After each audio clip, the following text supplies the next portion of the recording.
He did. Call or text at 916-339-1140. It's the Carmichael Dave Show with Jason Ross.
Good for you. Good for me. For the treat. Like if you get out on time, like little yeah. Like put little peanut M&Ms in there. And it goes boop, boop, boop, boop, and then shoots the peanut M&Ms. Like my dogs, whenever they hear the boop, they're all for it. M&M shooter. M&M shooter. Yeah, because it's so funny. Our new boss, our old boss, Steve, had I can say his name now. He had a gumball machine that we used to pack with peanut M&Ms, and that would be a source of sustenance sometimes after the show or when you're getting yelled at. And it broke like the day before she got here, or the day she got here. And then, being the nice person she's proven to be so far, she goes out and immediately gets another gumball machine to replace it. The old gumball machine, you press down on it a couple times, and each time you press down, you get maybe 3 to 4 peanut M&Ms. They just go right in your hand. So that's a handful. 2 presses, handful. This one, it turns, and each time you turn it, 1 peanut M&M comes down into the little holding cavity. And the holding cavity will only hold a max of 2 peanut M&Ms. So you have to, it shortens your, I used to just be able to just pound peanut M&Ms when I was in there just with a couple little thumbs. Now you have to, it rations you a little bit. And at first I was like, well, how's she going to know that? But then now I'm thinking, well, maybe that's a whole different level of bossing where she's like, yeah, I'm going to ration them out so that you can't just come in and have a handful in 2 seconds. Like you have to take your time and savor each peanut M&M. Good morning. Good morning. How are you? Great. It is April 28th. As we finish out April, go into May. It was nice. What did you say? The last vestiges of winter, maybe, with the rain. I know, that was your guys' weekend. Like, loved it. Went right to summer. No, it's been spring. Well, there's going to be 77 today. It's going to be in the 80s this week. That's spring weather. But I don't think it's not 100. No, it's not. In 2 weeks, it'll be like 97. He's right. With mosquitoes. No, mosquitoes are here now. Yeah, but they're chilling. Like when the heat starts, that's when they're all going to. When the heat is on. Yeah, when the heat is on. All right, people. They're all going to come out. I don't like it. But 77 today. That's fine. It's not 67. It's 77. This little overshirt I'm wearing, that's coming off on the golf course with you today. Okay. I hope so. How about the undershirt? The game of golf. What undershirt? There's no undershirt. You said an overshirt. This is part of this. Oh, it's a onesie? It's all just a onesie. We'll take it all off. Shirts and that's how we're playing today. Shirts and skins. Yeah. Yeah, Jason and I are. You got me into this golf tournament today. Yes, Sac State football's golf tournament. We're actually playing football. Yes, You're surprised. you're just teeing off, and every tournament's themed. Somebody Terry Tates you off the third tee. Just Be boom. ready. Keep your head on a swivel. Will our new coach be out there? I'm sure. Do you think he Cowboy boots, cowboy hat? I was going to say, is I'm he playing in the boots and the hat? I don't know if he's a player. I heard a lot of the new coaches. I heard this. They are not golfers, so I don't know if it's a bad sign. if they're playing or if they're visiting. Maybe They're probably trying to recruit us. Yeah, basically, I would what imagine. they're doing. We could, They're recruiting everybody in the world right now. Well, I could be the kicker. Could you? Nope. Yeah, show them the video. That was for UC Davis. I wasn't. I was tanking. Oh, gotcha. Sac State though. Show them what you got. I wonder if they make cowboy boot golf shoes. I'm sure They have to, or somebody has to, Yeah. right? That would be hilarious. I'm actually wearing my golf shoes right now. Which, the way golf shoes are made now, you can. Yes. Let's see. Oh. Let's see them. What color do you have you seen them yet? I haven't. I didn't even see it. Gray. Chris, do you have a guess as to what color my golf shoes are? Blue. It's going to be, you guys are going to hate yourselves. Standard white? No, it's just really obvious if you think. Black. Haha. The purple. Huh. The purple. Yeah, all purple. Where are your, I see. What? I was looking at the bottoms. Bottoms. Yeah. Yeah, they're it's not spikes. Right. But I it's one of them Jordan golf shoes, which is fashionable and all the kids wear them. But honest to God, they're seriously so comfortable. I have found that the two pairs of types of Nike that work with my feet the most are Jordan brand shoes and Kobe's. I hate it. I came across a pair of Kobe's literally by accident. They were a gift. I didn't know they were Kobe's. I wore them. I've been wearing them. Kobe. Those are the ones I told you, right, that had his retirement date on them, and I didn't notice. And I really wished I had. But they're so comfortable. What do you do? Wear them. Yeah. I'm all about comfort. I am all about comfort. I'm all about comfort indeed. How was the weekend? It's good. Yeah. Yeah. Yeah. Went too fast, like always. It really did. Yeah. I remember Friday afternoon, or maybe even midday, going, all right, here we are, weekend. And then I feel like I just said that, and it's over. It really flew by. Yeah.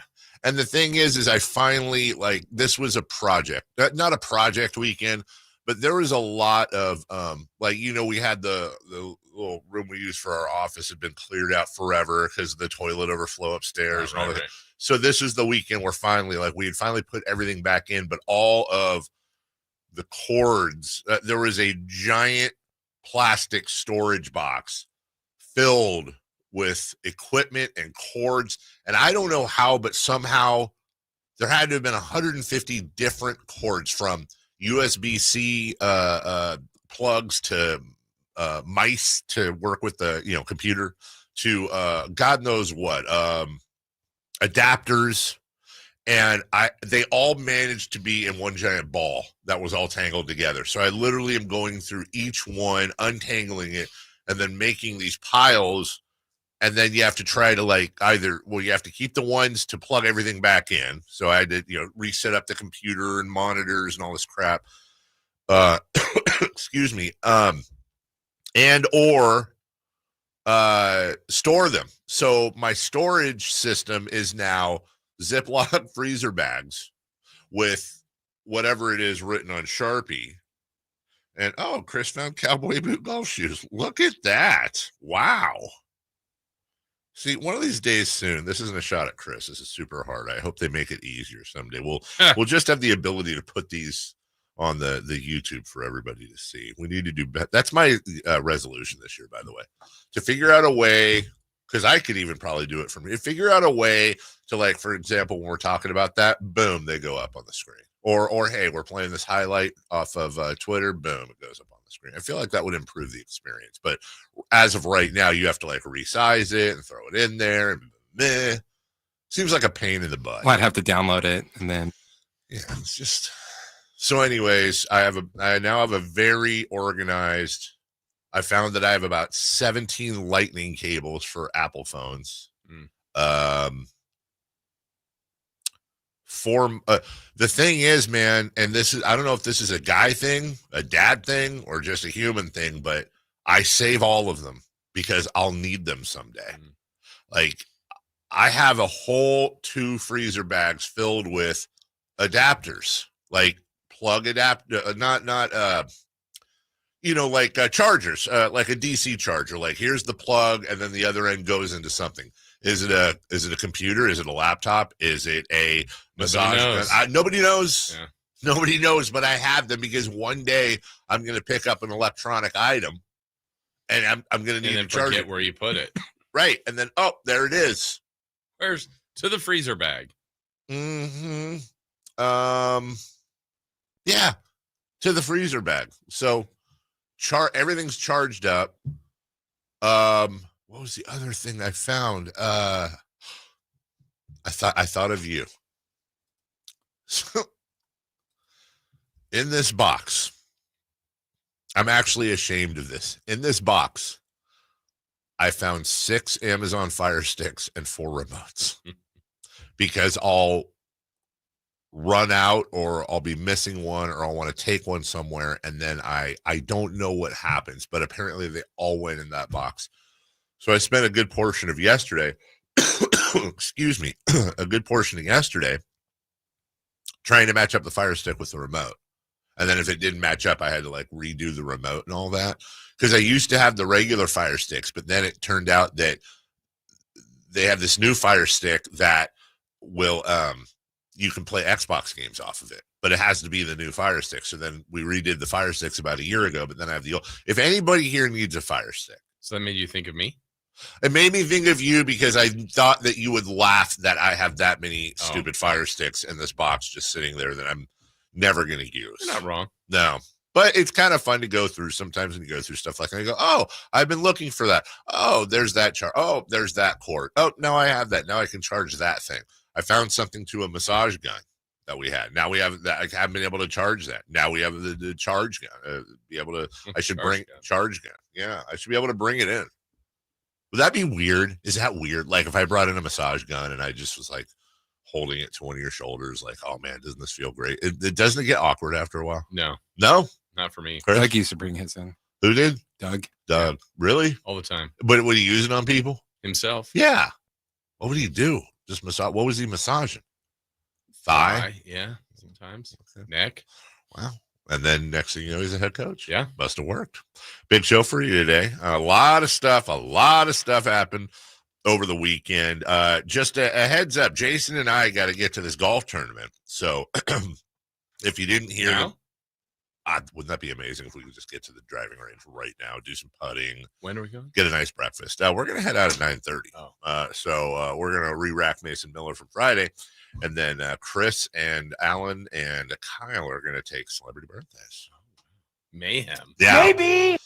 Who the heck knows? In the meantime, Chris has a commentary for today, I think. Oh, does he? Yeah. Yeah. For celebrity birthdays? I just said I don't know. No, for the world at hand. Yes. Does he? Why didn't 15 minutes. What? Oh, yeah. Oh, it's gonna be like on Channel 40 where that one guy before LeBron. This Christopher Lott opinion is brought to you by the Carmichael Dave Show with Jason Ross. Andy Rooney. Can we you ever notice? Yes. Can we adjust that a little bit though? When you do that, can we say this Christopher Lott opinion is brought to you by Sacktown Sports? Let's not throw my name or the show. Nah, I think we really want the show. Let's make that a station, or better yet, how about the parent company, Bonneville? I really like the Carmichael Dave Show to make it more intimate. We'll take a break. Intimacy, that's our middle name. Leading off is next. The only place you'll find Keegan Murray is Sacktown Sports. Out to Keegan Murray, straight away for 3, and Keegan knocks down the triple. Hey Sacramento, it's Keegan Murray, and you're listening to the home of Sacramento Kings, Sacktown Sports. Your local sports leader. Everyone has a past, but what happens if you've made mistakes and made good on that past, but it keeps following you? Are you looking for an attorney to erase past records and restore your rights, maybe even restore your gun rights. Do you need a reputable criminal defense attorney who knows even good people make bad mistakes? Well, the attorneys at Gonzalez Law Office are here to help. Find Gonzalez Law Office online at saclegaldefense.com or call them at 916-304-9187. We don't settle for less, and neither should you. Ralph Barbosa. I just don't like going to church, man. I don't like the people there. Like, if those are the people that are going to be hanging out in heaven, I just go to hell. Renee Vaca. I'm Mexican, though, man. Stereotypical Mexican. When Donald Trump called us drug dealers, though, all right, he got his eye. The Butterfly Effect Tour, Friday, May 23rd. The venue at Thunder Valley. For tickets, visit ThunderValleyResort.com. Don't miss Ralph Barbosa and Renee Vaca. Let's do it. Leading off, the 3 top stories in the morning. Huge news. This is very important. Here's cut number 1. Now gets across midcourt with 5, with 4 to LeBron in the corner. Reeves, he'll launch the corner 3. It's in and out, no good. Jake McDaniels the rebound. The ball game is over. The Wolves have taken game 4. They lead the series 3 games to 1. Well, looks like Nico Harrison was right. Yeah. Yes, I know. Laughing at the Lakers, who are losing their playoff game series, is funny from Kings fans, but don't care. Still gonna laugh. Gonna laugh It's at the little Warriors. things. It is little things. Yeah, that's fine. Gonna do it. Also, this just in. Chris, you can't find your headphones? I went in there and grabbed them. Oh, so here's what I thought. When you came in and you grabbed the headphones and you said, I love it when I can't find my headphones, I thought you were grabbing like an extra pair of headphones and commenting how you can't find your headphones. I wouldn't just grab someone's headphones and then not put them where they were before. No, I'm saying I thought when you came in here and grabbed the headphones in here that your commentary was, I love it when I can't find my headphones. Therefore, I'm now coming in here to grab the extra pair to wear. That's where the confusion was. Why were your headphones in here?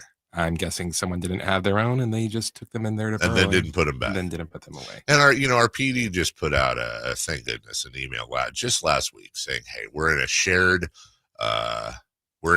environment and please respect the space. Derp. That is not respecting the space. Do we need to put up, you know what? There's a big space right there. Do we need to put up like a big, giant whiteboard and write on it, if it's not yours, don't touch it. Don't steal the pens. This isn't a market. Respect, leave the room how you found it. To my knowledge, I believe you and maybe Chris are the only two that leave their headphones. I think that we should be. I have a pair of headphones at home that I use for when I do stuff at home. I have a pair of headphones for here. It's like, why go back and forth? I feel like we should all be able to leave our headphones here. Well, I don't mind people borrowing my headphones. I would just like them. I incredibly mind if somebody borrowed my headphones. Which, you're tempting them by leaving. I guess you're right. I mean, and honestly, no, because they didn't touch his headphones. They grabbed my headphones. That is true. And my headphones are right back here, closest to where the host would sit. So you'd think maybe they know they're my headphones. I just know. You don't mind if somebody grabs your headphones? No. You borrow other people's headphones. I borrow the station headphones, and I hate it. No. What are the station headphones? Like, the headphones that are, it's like, hey, Chris, I can't find my headphones. Are there any extra around here? Yeah, if you those are somebody else's. No, I thought they were like just like random extra headphones for the station. Oh, well, I don't want oh man, that's it's like borrowing somebody's underwear. So you think that there was just station headphones that nobody else used? There have been before. Yeah, we've had station. Ask Marsh. That was before headwinds. Yeah. I mean, they're not the best. Just ask Marsh from 35 years ago. Wow, shots at Scott Marsh, who apparently started here the same year LeBron James was a rookie. Is he showing his age, Marsh or LeBron? I don't know. 3-1 Timberwolves. Heck of a game. Is it over? Lakers have 2 at home if they were to They win do. 7. I don't think it's over, but Boo! You suck. The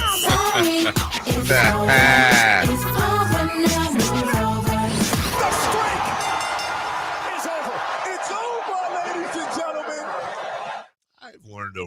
years when the Lakers are on the verge of elimination. It's just best not to. They're done. Do that. Why do you have to jinx that? Why? I can't. LeBron's gone. Like, it's Luka's team now. Yeah, I will tell you this much. If we were coming in this morning and instead of the Wolves, it was the Kings that were up 3-1. And if Chris said that, I definitely would not be okay, because I would go. Like, I know you'd be tempted to do it because you know I'd lose my mind, but I would legitimately, I'd have to, I don't know, burn the place. No, because not only would you be mad at me, everybody would be mad at me. Oh my God. I would take out People still talk to Whitey about burying the Lakers. Too soon. It is too soon. They held a funeral. We need more time. They held a funeral when the Kings were up 3-2. Could have won a championship. Just held it for the wrong team. Cut number 2, please. Cut number 2. With the 144th pick in the 2025 NFL Draft, the Cleveland Browns select Shaduer Sanders, quarterback, Colorado. Shaduer Sanders became the story of the draft as he fell and fell and fell and fell. This is a really frustrating story to me.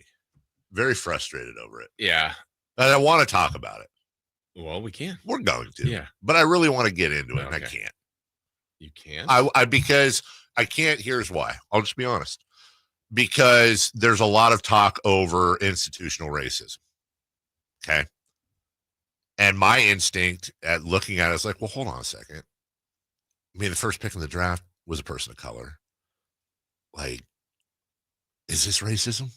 But not a good look for a white guy to question other people of color saying something's racist. I'd love to have a conversation about it. I really would. I want to know, not this is what I think, but well, hold on. It doesn't make sense to me. To which they might say, well, of course it doesn't make sense to you. You've never walked in. I get that, but that's the underlying thing. And I've seen a lot of, and by the way, I'm the guy that calls the NFL a racist cabal of old white men. That I fully acknowledge.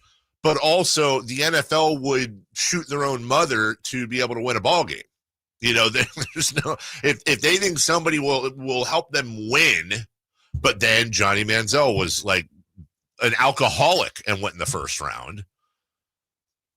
But then Shaduer Sanders, by all accounts, blew all of his interviews. That sounds weird. He had terrible interviews and turned a lot of teams off, but then is what's the difference between swagger and confidence and cockiness and being aloof?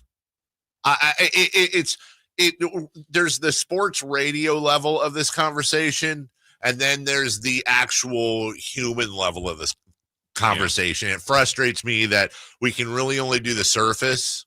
And I'm openly nervous about doing the other one because things get taken out of context, and you can't just these days have on a forum like this. It's very difficult to have an actual conversation about something sensitive like that and not at some point have something clipped up. And then that's the world we live in now. And the next thing you know, it's, ding dong, middle-aged host in Sacramento says.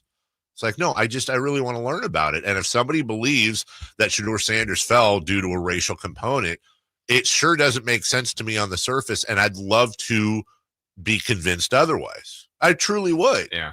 Because now you hear, what was it, Deion Sanders is going to be there for, did I read that right? Deion's going to be there for like his first meeting or whatever. And like, geez.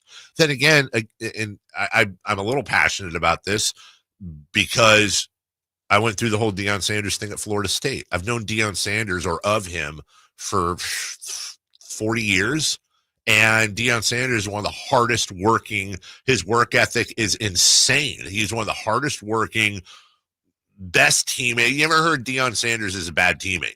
Deion won everywhere he went, basically. So is that a bad thing? It's really layered, but the draft is over. And finally. Yeah. And the Niners made picks. The Raiders made picks. We'll go over those at 7 a.m. And the stupidest thing I've heard of in a long time. And it turns out it was the Falcons D coordinator's kid that pranked Shaduer Sanders. I really want to talk about this because there's just so many dumb decisions involved here. Also, I'm not entirely sure. I also don't feel a little sympathetic for the kid too. Well, the kid didn't make the call. He just didn't? gave the number. He was in the corner. Are you serious? Yeah. That wasn't the kid making the call?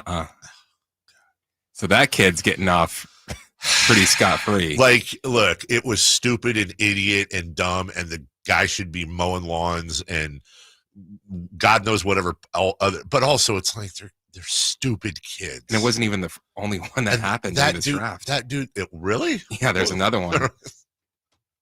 That kid's life is ruined for a while, and that's the thing. It's like I'm not trying. He might have ruined his dad's That's career. what I'm saying. There's so many levels to this thing, and I don't know. Anyways, cut number 3, please. Cut number 3.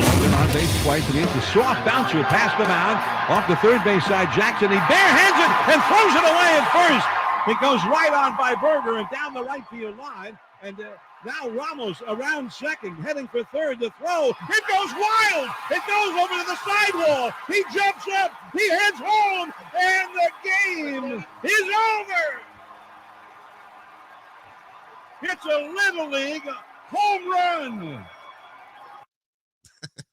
Well done, John. That was wacky.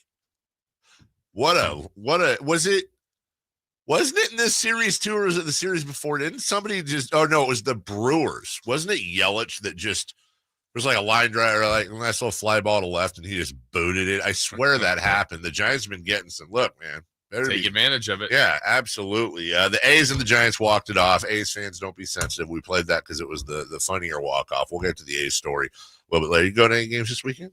I went to 2 of 3. Oh, look at you. You are diehard. Mm-hmm. You just sitting there baseballing. Absolutely. Just baseballing. Yeah. We'll have to talk about that as well. We'll take a break. When we come back, OKC advances, but it wasn't as easy as maybe we thought. And an absolutely insane ending in LA.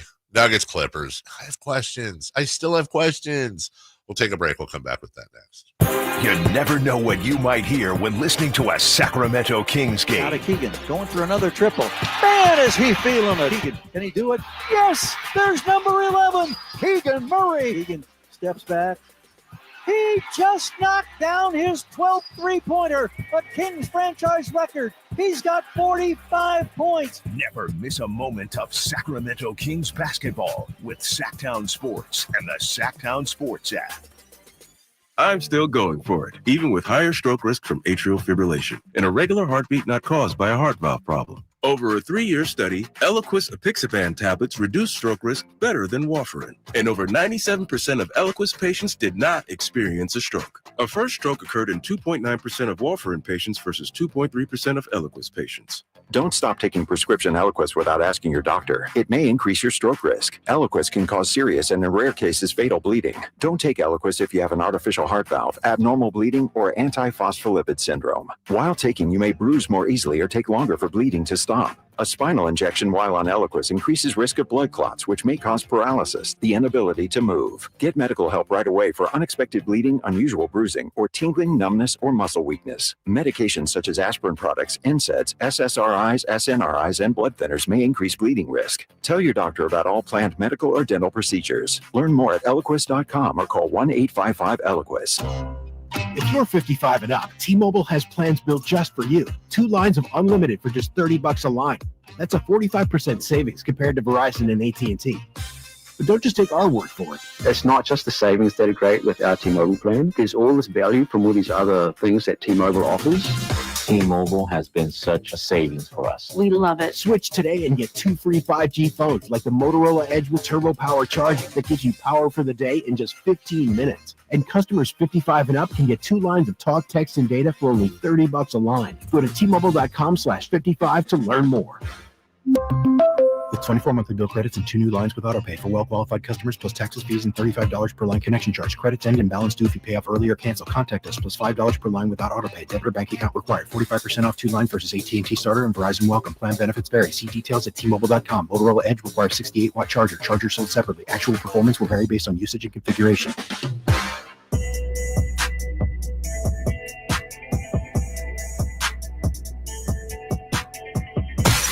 Carmichael Dave Show with Jason Ross Call or text at 916-339-1140. on Sacktown Sports. It's Jokic. Zubac is on him. And this is for the win. It's close. They're going to call it. Did Gordon beat the buzzer? They're going to take a look at it. That's unfortunate for Kevin Harlan. Like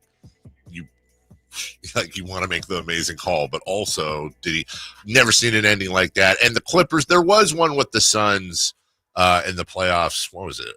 2 years ago? Well, 2 years ago, probably. I still have questions, Jason. Like? So Jokic, what an amazing pass. I mean, MVP pass, right? Sure. Gordon has Gordon it's like an alley-oop, dunks it, right? The best angle I've seen. Oh, let me preface this, by the way. I hate the Clippers and I hate James Harden. I the only dog I have in this fight is I'm down for the Clippers to lose, but you got to call a spade here. The only angle I've seen, or the best angle I've seen, it shows it's like an above angle. It shows Gordon's fingers like through the rim on the ball, and there's no red light on the backboard. And then the ball just past his fingers and the red light. And it goes beat, boop, like clip, clip, clip, clip. I have yet to see I've been looking for it everywhere, a continuous frame that shows in one slow motion. It's clip, clip, clip, clip. And in the first clip, fingers on ball, no light. Second clip, fingers off ball, light. I need the clip in the middle. And my question is this. First off, I'm glad they didn't call it no good.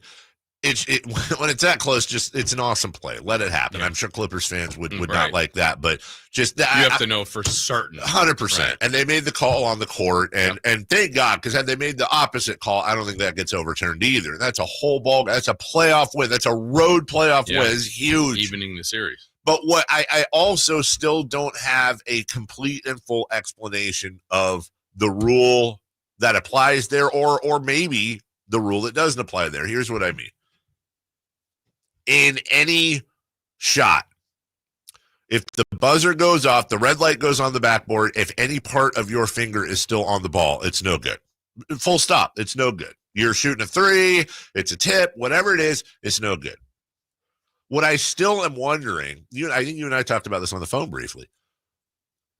Is there a different superseding rule that happens, or a rule that supersedes that rule that happens when the ball is in the cylinder? So, for example, is it possible that there's a rule that states, okay, the finger thing, yes, but if the ball is within the rim, is in the cylinder by what, a third, a half, full, I don't know what that would be. Doesn't matter if the fingers are on it.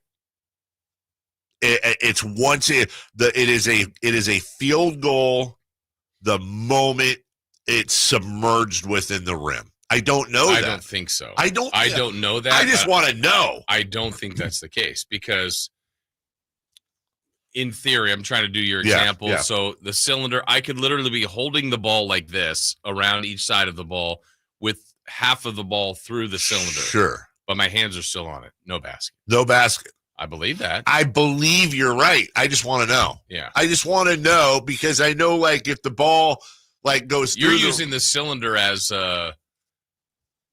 another form of measurement. Yes. I mean, I think it's really like, so I shoot it from half court. If it's in my fingertips, it's not a basket. Yeah. The second, the millisecond it's gone, it's irrelevant of the cylinder. It's just, does it go through the cylinder? 100%. Yeah. That is the rule. That is the 100%. That is the rule.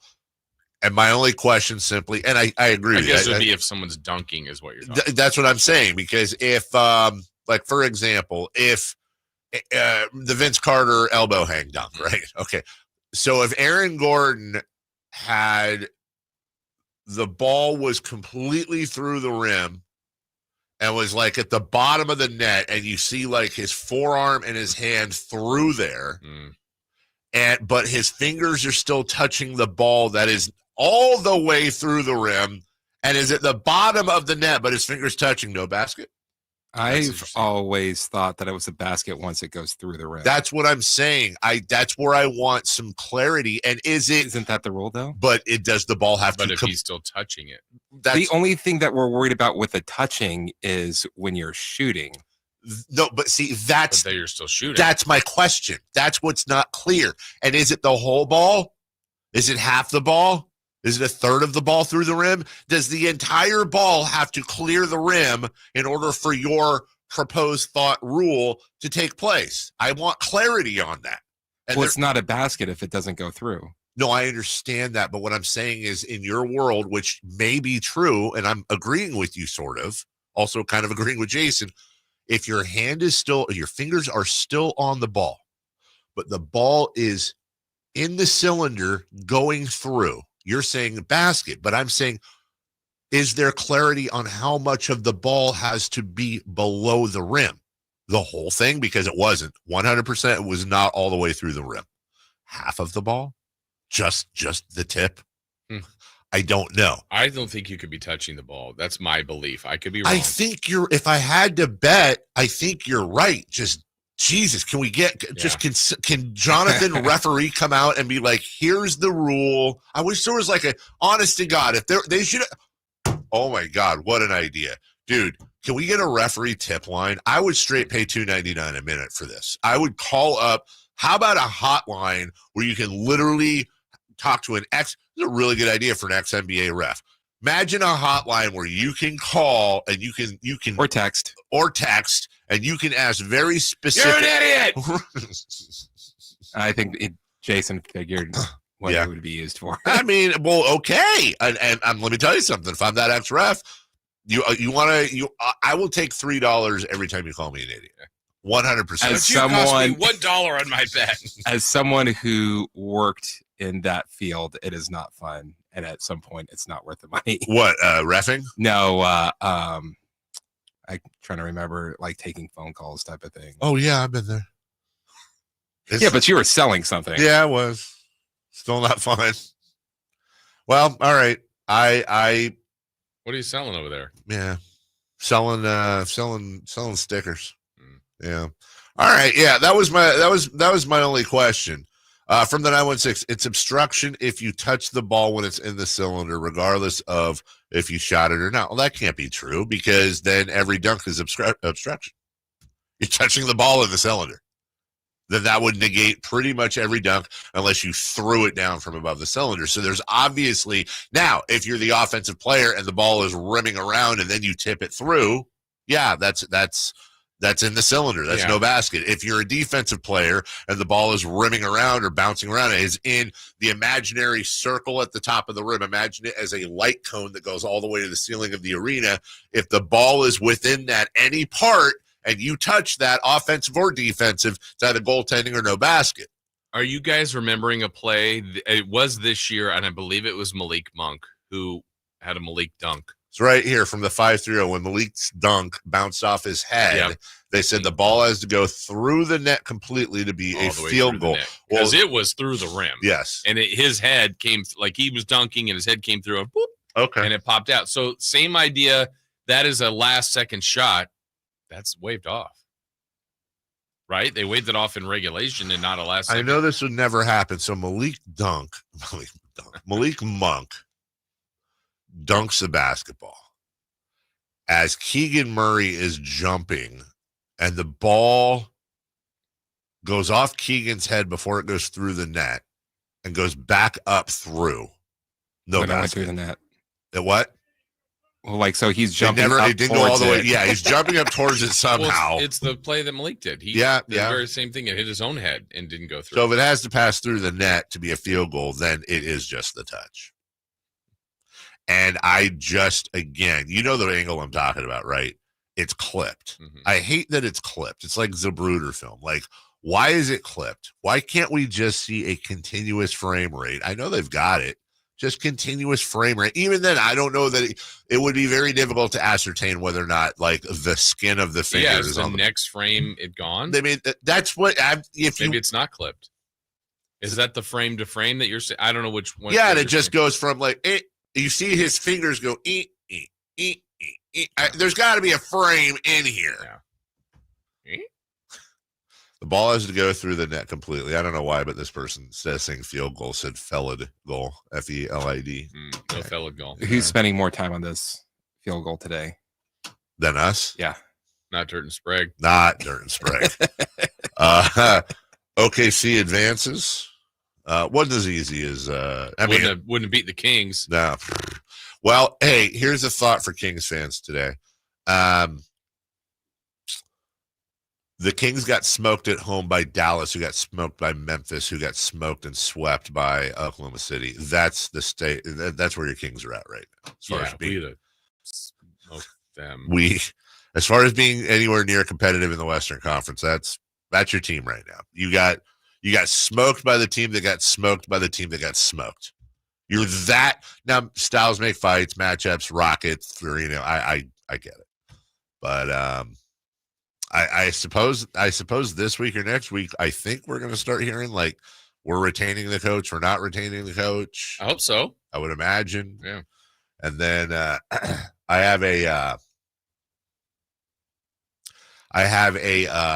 just have a sinking feeling. I shouldn't say sinking. I have a suspicion that this is going to be a improve around the edges summer and not a wholesale changes summer.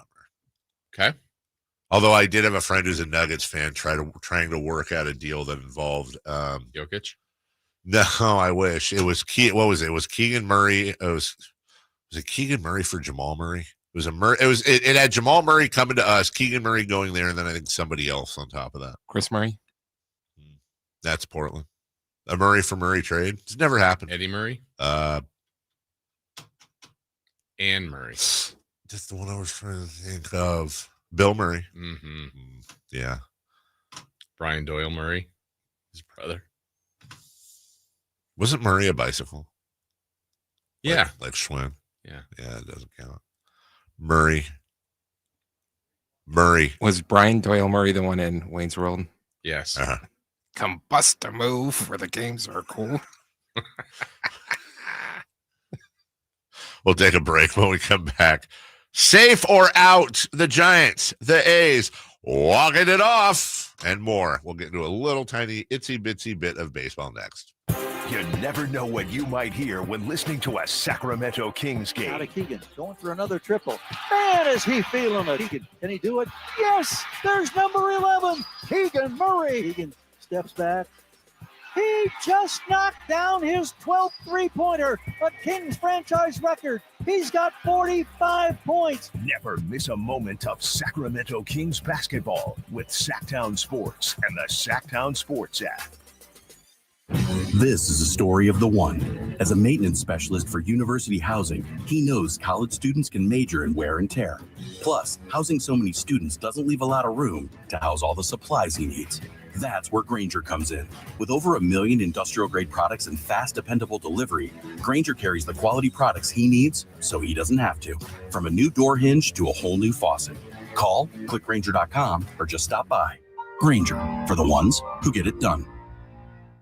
This message comes from Viking, committed to exploring the world in comfort. Journey through the heart of Europe on an elegant Viking longship with thoughtful service, destination-focused dining, and cultural enrichment on board and on shore. With small ships that bring travelers closer to the destination, there's more time to explore. And every Viking voyage is all-inclusive, with no children and no casinos. Discover more at Viking.com. Confidence is knowing you're ready to handle whatever comes your way. That's what it feels like to take on your workday with Cintas. They make sure your AEDs are up to date, your fire extinguishers are tested and inspected, your floor mats are cleaned and delivered, and your workwear looks good, feels good, and is freshly laundered with the Cintas Apparel Plus program. So are you ready to take on today? Visit Cintas.com. Oh, I'm ready! And get ready for the workday. Ready to order. Yes. We're earning unlimited 3% cash back on dining and entertainment with the Capital One Saver card. So let's just get one of everything. Everything? Fire everything. The Capital One Saver card is at table 27 and they're earning unlimited 3% cash back. Yes, Chef! This is so nice. Had a feeling you'd want 3% cash back on dessert. Ooh, tiramisu. Earn unlimited 3% cash back on dining and entertainment with the Capital One Saver Card. Capital One, what's in your wallet? Terms apply. See CapitalOne.com for details. Progressive knows when you're on your boat, you're already on vacation. And Vacation You forgets all your worries. Vacation You doesn't even keep track of time and knows that time is a meaningless construct designed to control us, man. But Regular You knows you don't want to be too far out in the water after the sun goes down because Vacation You doesn't know how to navigate in the dark yet. Vacation You and Regular You really need to get on the same page. So bundle your boat with your home or auto policy and earn an automatic discount from Progressive. And spend the savings on the both of you. Progressive Casualty Insurance Company affiliates and other insurers. Not available in all states or situations. This is the story of the one. As a maintenance specialist for university housing, he knows college students can major in wear and tear. Plus, housing so many students doesn't leave a lot of room to house all the supplies he needs. That's where Grainger comes in. With over 1 million industrial-grade products and fast, dependable delivery, Grainger carries the quality products he needs so he doesn't have to. From a new door hinge to a whole new faucet. Call, click Grainger.com, or just stop by. Grainger, for the ones who get it done. What would it take for a plumbing company to earn your trust? Jerry and Kenny here from Bell Brothers. And let's face it, plumbing and service companies don't always have the best reputation. So to earn your trust, the first thing they'd have to do is actually answer the phone when you call with a real live person. Then they'd have to send a plumber when you needed them, day or night, without charging extra for emergency services. A trustworthy plumber would show up on time, wearing a clean uniform and name badge, and be able to show that they had passed a background check and drug test. A plumber you could trust would give you a firm quote on the job before starting and clean up after they finish the job. That's exactly the plumber you'll get when you call Bell Brothers, a plumber you can trust. Call Bell Brothers right now for all your plumbing needs. Our number is 916-444-1234, or find us online at theNoSurpriseGuys.com. The No Surprise Guys, Bell Brothers. Safe or out? It's time to go around baseball. 3 pitches, 3 swings. It's safe or out on the Carmichael Dave Show with Jason Ross.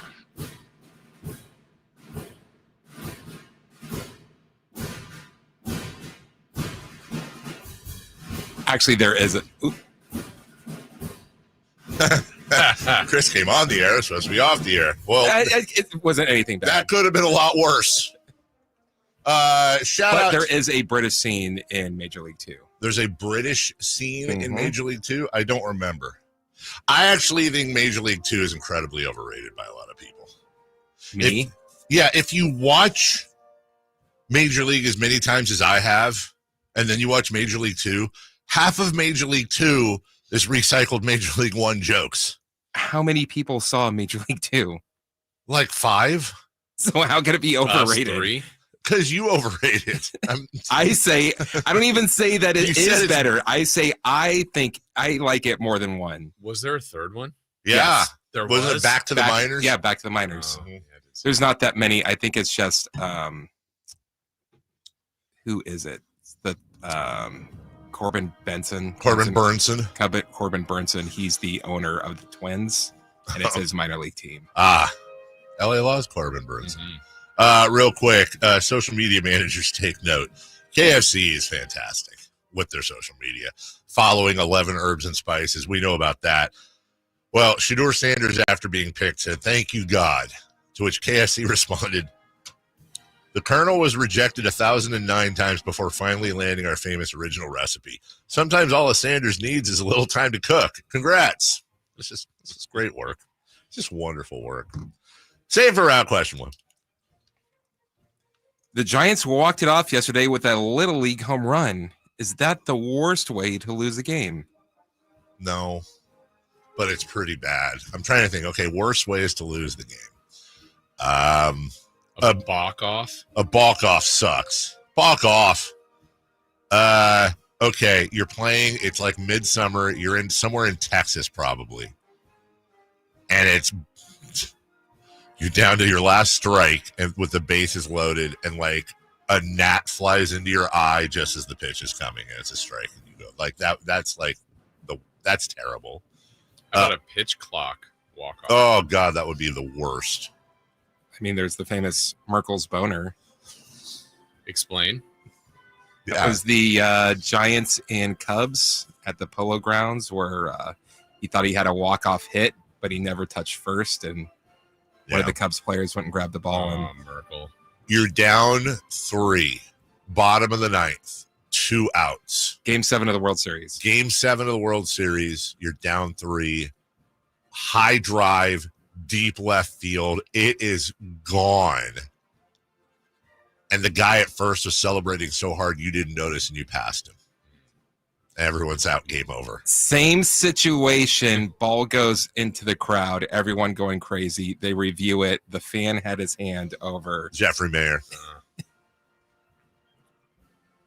Someone in the third row has a blowgun and right in the neck just as the pitch is coming. And it's a meatball. That's how you lose. And you're like Will Ferrell in Old School. Here's the Rangers version. See if you can score in extras. 6, 7, and 8 hitters are due. A little tapper back to the mound. Jackson falling away. His throw goes past first. Down the right field line. And Ramos scrambles to second. Now he's going to try for third. Here's a throw. Not in time. And that one gets away. No way. Oh, my goodness. Two sides to every story. Yeah. Sorry, Bruce. Sorry, Boach. I like all my guys. That's fine. We'll make it strong. I want to see a podcast. It would be a fun podcast to be Belichick and Bochy. We're not talking about that. Belichick had a great weekend. See that CBS Sunday Morning interview? I did not. That's your show. I love that show. And you know what's hilarious? Just randomly, Dave Portnoy, the guy who owns Barstool. We don't agree on a lot of stuff, but he was throwing a clip out, and he goes, "CBS Sunday Morning's my feel-good show. I watch it every Sunday. It's just a feel-good show." And I'm like, are there other people like this that you wouldn't think watch it? That the little trumpet, and it's just everyone's asleep in the house. I got it on. My dad used to watch it, so I think or he still does. He tapes them all. I don't know. It's good to know there's other people like that. Hey, Dad. Question 2. The A's walked it off with a traditional home run. A's. Is that the best way to win a game? Traditional home run walk-off. No. What's the best way to win a game? Inside the park walk-off. Come on. Inside the park walk-off. Greater than signed regular walk-off. How about he is objecting. I reject your objection. How could you say that? Because you can't pimp a inside the park. No, pimp schmimp. You can pimp all the time. You can't flip a bat. But what if you're cruising on the way in from third to home, knowing you got it? When you're sliding into third? What? No, like you're so fast, and you're like the outfielders like collided, and you're just rounding third, and then you're just like strutting, and then you're pimping it. Yeah, cartwheeling. How about robbing a home run to win the game? So the other team's excited. The other team's the home team. Oh, you're talking about the little big league. No. It was Julio Rodriguez with the Mariners. Remember that? It was I think it was last year or the year before, where he went up to go rob the home run, missed. He's like walking back all downtrodden, and then all of a sudden he holds the ball up, just trolled everybody. That would be amazing. Didn't Ken Griffey have one like that? Did he? If he did, I don't remember. In New York. Did he? Say. Oh, that would be so. Well, then maybe it was honoring him. I don't know. I don't remember that. No. He didn't do that whole thing, but like he robbed it. Yeah. Ken Griffey. Trolling that Senior outfield. or junior? Junior. Number 3.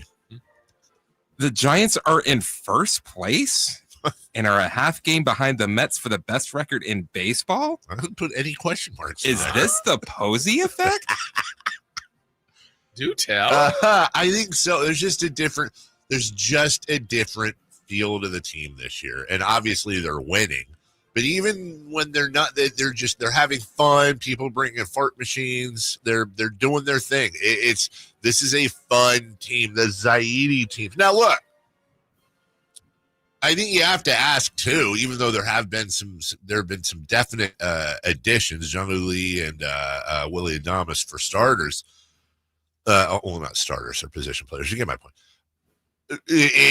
Does this vindicate Zaidi in any way because he built the bulk of this team? I mean, you have to have that conversation, but it was just the feel. Like, he just isn't a player's guy, and he just doesn't come. Whereas Buster Posey, that culture just seeps through.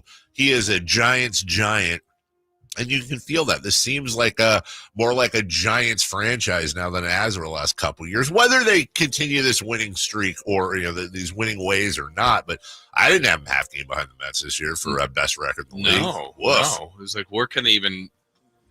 Were they already mathematically eliminated from the division before it even started? Yeah. And that's hasn't been the case. I mean, they've done a great job. The Dodgers haven't been as good as we thought, even though they're still going to be great. Padre, I'm looking forward to them playing those two teams for some series. It hasn't happened yet, but it will. And they've done a really nice job. It's been amazing to watch them play. They've had some walk-off wins like yesterday and just some come-from-behind character-type wins. They're doing good things right now. They haven't had, for example, they haven't had they've played a pretty darn good schedule so far too. This hasn't been a bunch of dingleberries. They've played some very, very good teams. We got a break, but I would like to I think it was Dwayne in our chat. He'd like to submit this for the best type of way to win a game. Now the pitch. Swung on. There's a high drive. Hit way back. Right center field. That run is gone. And it's 20 consecutive victories for the Oakland Athletics on an unbelievable night when they lost an 11-0 lead. And now they win it. Helleberg is bobbed at home plate. The crowd comes back to insane life. I was told there was no there was no atmosphere at Oakland Coliseum, by the way.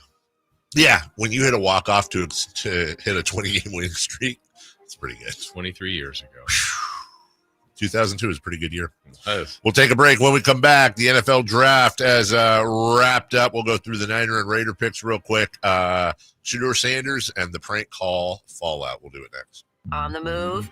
Got somewhere to be? Take Sacramento Kings basketball with you. The Sacktown Sports app will let you stay connected to your passion. Never miss a moment of Sacramento Kings basketball with the Sacktown Sports app. Well, there are many benefits of the great company of working with the great company, the Overhead Door Company of Sacramento. For us, it was really concerned about the functionality of our garage doors. We had the old antiquated doors that we literally had a lock on. I'd have to unlock it, get out, open the garage door by hand, and lift up the doors. I mean, did they work? Sure, but it was time to get in this century. So now we've got brand new doors from the Overhead Door Company of Sacramento that roll, and they're quiet, and they look great. Windows at the top. We got a keypad on the side of the garage door. We got remotes. We can open it from the app. It's just the functionality is so much better. But some of the byproducts of that also curb appeal. Those new doors look great. It just adds overall value to our home. And speaking of value, it is one of the most cost-effective upgrades to increase your home value. You can visit the showroom off Franklin Boulevard and see for yourself. They're amazing people. They've been serving our area for a long, long time. Sacramento and 9 counties around for 70-plus years. And just top-notch people. Amazing company. And they've been giving back to this community for a long, long time. Overhead Door Company of Sacramento. The genuine, the original overhead door. Always look for the red ribbon logo. So, your small business is outgrowing your garage. You could go online, find a space, and get catfished. Or you could work with an agent who's a realtor, here to guide and help protect you from the surprises you didn't see coming. Realtors are members of the National Association of Realtors. Right by you. Some people just know they could save hundreds on car insurance by checking Allstate first. Like to check the GPS directions first, before driving to the mall. Turn right at the light. In 1,000 miles, you will reach Montreal. Not Montreal, the mall. Recalculating. 6,000 miles to Nepal. No, the mall. Checking first is smart. Recalculating. So check Allstate first for a quote that could save you hundreds. You're in good hands with Allstate. Savings vary. Subject to terms, conditions, and availability. Allstate Fire and Casualty Insurance Company and Affiliates, Northbrook, Illinois. You could think you found your dream home online, but here's the twist. The lot next door just got rezoned for years of construction. Work with the expertise and ethical training of a Realtor, here to guide and help protect you from the surprises you didn't see coming. Realtors are members of the National Association of Realtors, right by you. It's the final days of the spring sales event. Drive home your new Honda before the deals and the new Hondas disappear. Folsom Lake Honda, your one-stop Honda shop. Looking to own or lease? During the spring sales event, drive a brand new Accord or Civic. Visit us today at FolsomLakeHonda.com, your one-stop Honda shop. As a family-owned and operated dealership since 2009, customer service is our #1 priority. Our customers love doing business with us, and you will too. Folsom Lake Honda, yeah, your one-stop Honda shop. Is reviewing life insurance on your to-do list? Now's the perfect time to add it. A friend recently told me that securing life insurance sooner rather than later can help you lock in lower rates for years to come. So I bumped this up on my list and got it done. I called SelectQuote and couldn't believe how easy and affordable life insurance is. I'm 40 and got a $500,000 policy for $16 a month. My husband's also 40, and his $500,000 policy was only $18 a month. Plus, with SelectQuote's same-day coverage, there was no medical exam required, and we were covered by the time we hung up. Knowing I have this checked off my list feels amazing, but the peace of mind knowing my family is protected feels even better. Call SelectQuote at 1-800-694-1010. That's 1-800-694-1010. Or go to SelectQuote.com to get your free quote today. 1-800-694-1010. Details on example rate at SelectQuote.com. Power Business Technology is proud to be a 100% independent, locally owned and managed Toshiba copier dealer. Local ownership cuts out the red tape, allowing ourselves to never be too busy to personally answer the call when our clients need us. Recognized for excellence in service execution, training, and customer service, we're proud to be named a Toshiba ProMasters Elite Dealer since 2021. Contact us today for all your business printing needs at 844-POWER-BZ. That's 844-769-3729, or visit us at powercopiers.com. I'm Ken Korak with your Green and Gold Report, brought to you by Comcast Business, powering possibilities. Well, the A's call-up of last year's first-round pick and 4th selection overall in the draft, Nick Kurtz, is not surprising, but his rise through the A's minor league system is pretty astounding. Kurtz has played in only 32 minor league games, but the numbers are eye-popping. A .336 average, 11 home runs, and 37 RBIs. Comcast Business helps turn today's small businesses into engines of modern business. It's how restaurants become reliably up and running neighborhood favorites. It's how retailers become seamlessly restocking, cyber-securing must-visit shops. And it's how healthcare offices become data-managing caregivers that we all depend on. With reliable connectivity, enhanced cybersecurity, advanced fiber solutions, and Wi-Fi backup, Comcast Business is powering the engine of modern business.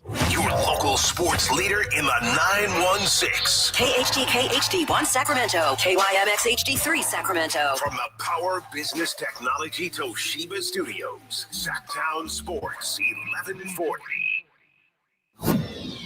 The Carmichael Dave Show. He's on the microphone when he's not on the microphone. He's playing a song, and when he's not playing a song, he's on the microphone. And then boom. With Jason Ross. No, he didn't. Yes, he did. Call or text at 916-339-1140. It's the Carmichael Dave Show with Jason Ross on Sacktown Sports.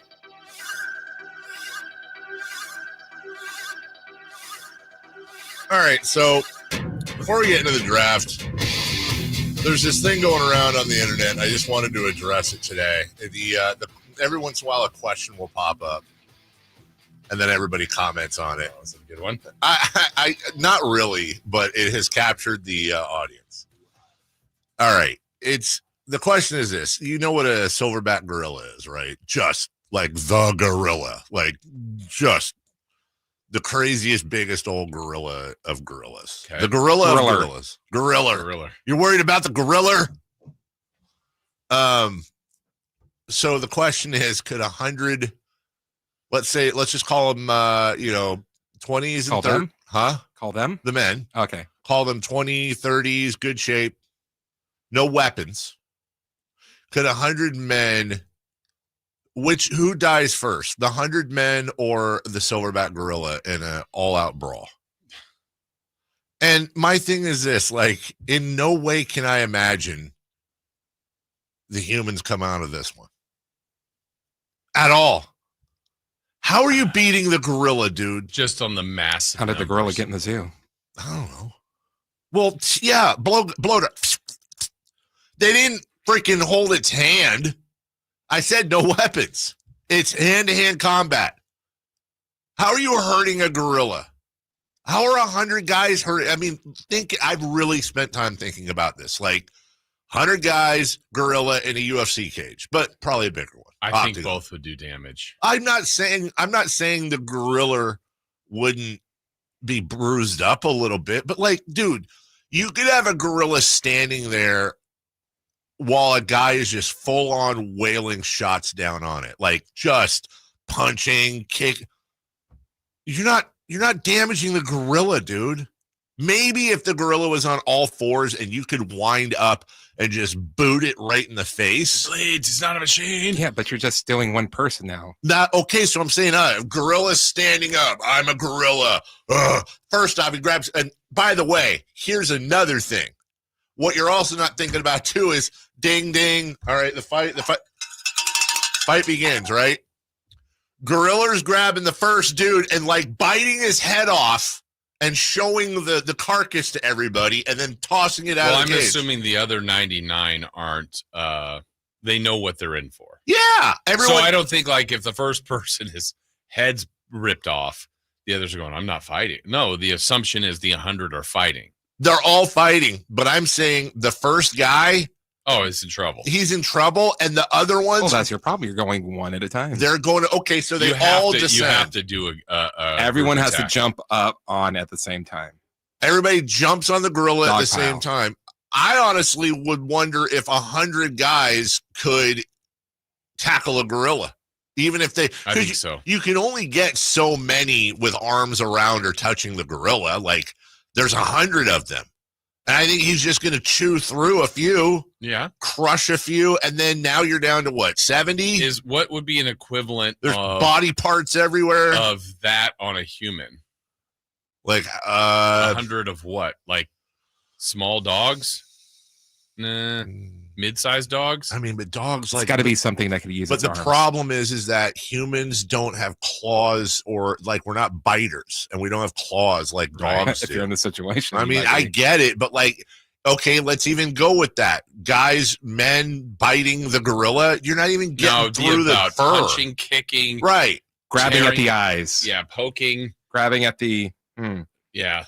You got to go for whatever you need to go for. I'm not. Oh, yeah, you're playing dirty. Yeah. You're going to kick it right in the gorilla dong. I'm with you. The key to that is don't be the first one in. Okay. There's always someone that's like, let's go. And follow the let's go guy. Leroy Jenkins. That's exactly where I was going. And Leroy's getting his head. He's getting his head popped like a pimple. Yeah, he's now Lee and Roy. He's two people. So just to be clear, if we're in Vegas watching this, which can I just say for the record, I would not watch it. I think you would. I don't think, dude. If enough people were talking about it, you would be watching it. If that was a pay-per-view, 100 people, and you are 100% watching that. All right, real talk? Real talk. Real talk. Are you going to it? Okay, real talk. Okay, first off, this is such a stupid conversation, but I knew it was, and I brought it up. Secondly, I would like to think that I would watch it. But I'm telling you right now, I wouldn't. Here's why. I have no interest in seeing somebody die in front of me. That's what I'm saying. Yeah. I'm telling you right now, it's all fun and games until you start seeing literal bodies on the ground around you chewed up. And then you're like puking and walking out. And I would not watch it because I know I'd be seeing death. Yeah, I get uncomfortable when people like film the stadium fights. And someone that just gets dropped. Yes. Like they're just like a rag I'm doll. with you. Like, oh, I don't like and that. I watch UFC fights. Is that person dead? Even then, like if it's a horrible knockout and they're like they're seizuring or what. Tua gets hit and he's doing the sword fighting thing with his arm or whatever that's called, the fencing move. I can't watch that. So I'm telling, no, they really do. They call it a fencing move. So you're saying if we're in Vegas and you got to go gorilla or 100 men. You're throwing your coins on the 100 men? I'm going gorilla. Sorry. I'm just saying it's not as impossible. Yeah. I don't know who I'm betting on. Probably not betting. Let's just wrap this up with this. Chris, you seem to have put a little thought in this. Not that you haven't, Jason, but Chris seems kind of confident. Talk me through the guys beating the gorilla. We have to get a game plan of everyone jumping on top of it at the same time. Let's say you're an immortal and you know that like Highlander, you can come back as long as you don't lose your head. So you're going to be in there. I have no idea what you're talking about. You ever seen the Highlander movies? No. Oh, there can only be one. Come on, man. That's where one vision. Unless you get your head removed. Yeah, dude. There's like it's a Highlander. It's from the 80s. It's like a bunch of like immortals that go after each other. Well, they're not immortal. Well, they're immortal unless they have to have their heads sliced off by the sword. Other than that, they recover. You ever see Highlander? Really? Queen did the soundtrack? No? Nobody? Highlander? Okay. Anyways, you're immortal, and you're in that room with the 100 guys, and you're the strategist. You're the captain. Going low. The thing is probably the gorilla is probably going to rise up. Yes. You're going to have to. You got to get around the legs. You're going to have to sacrifice a couple people. Yeah. And get ahead of it. Talk about the short straw. To where the other guys can get from behind it. And you got one in a chokehold up top, one scratching at the eyes. Some kicking at the junk. Here's something I don't know. Like, could a human physically, forget about the gorilla fighting back, could a human physically wrap his arms around a gorilla enough to give it a rear naked choke? Yes, I believe so. Okay, so then I think so. Okay, so then your strategy, you've got like this flank is going for the right gorilla arm, this flank is going for the left gorilla arm, and then somebody with giant arms is going behind the gorilla, hopping on its back and trying to cinch up a choke. Because if you don't have the gorilla arms, if the gorilla is just going to grab you and just. So but I still think the gorilla is just a bunch of people are going to be on the gorilla arms. He's just going to be like, ha, floof. Nice try, human. So anyways, there was a lot of draft picks. And, I take the gorilla number one. Can I say Niners post-draft? I looked through it, A+. Raiders post-draft, also A+. Wow. Yeah, I'm giving A's to both. You're a generous teacher. All right. Sorry about that, everybody. I had to get that out of my system. We'll get back to the draft. We're not going to skip it. If you stayed through the break expecting draft talk, I hope you preferred gorilla versus 100 humans. And if not, we'll get to it It's a different later. kind of draft. We'll take a break. When we come, well, that would be another interesting conversation. Is if you could build your 100 human super team to take on the gorilla, who would it be? Probably a lot of those guys that were picked. A lot of those. It would be a lot of football players. Could I wear my pads? Sorry, now I'm thinking like, what if it was 100 Eric Armsteads or something like that were in there? Yeah, you're picking your 100. I guess, yeah, right. We'll take a break. Harambe's Revenge, Caesar's Palace, $39.99 pay-per-view. We'll take a break. When we come back, 3 for Madness, basketball, and hey, a little bit more basketball. Also, Tyrese Halliburton class act. What? We'll talk about it next. The Sacramento Kings play here. He's got the triple. Sacramento takes the lead. Get your Kings fix all season long right here on your home of the Sacramento Kings, Sacktown Sports and SacktownSports.com. Millions of Americans take medicine like Ozempic and Zepbound. Many of them are overpaying by thousands of dollars a year. These GLP-1 medications for diabetes, weight loss, and more may not always be covered by your insurance, but GoodRx can help. GoodRx helps you save every month on prescriptions at over 70,000 pharmacies nationwide. Best of all, it's free to use. Check GoodRx to save on GLP-1s. Just go to GoodRx.com/GLP. That's GoodRx.com/GLP. GoodRx is not insurance, but can be used instead of insurance, including Medicare and other federal and state-funded programs. Hi, I'm Smokey Bear, and I made an assistant to help you out, because only you can prevent wildfires. Hey, Assistant Smokey Bear, call me Papa Bear, because I'm grilling up dinner. Do you get it? Yes, good job. So what should I do with all these coals? Don't just toss them out. Put them in a metal container because those embers can start a wildfire. I understand. The stakes are high. Ha, ha, ha, ha. Learn more at SmokeyBear.com. Brought to you by the U.S. Forest Service, your state forester, and the Ad Council. 3 questions, 3 answers. It's 3 for Madness on the Carmichael Dave Show with Jason Ross. Here's question 1.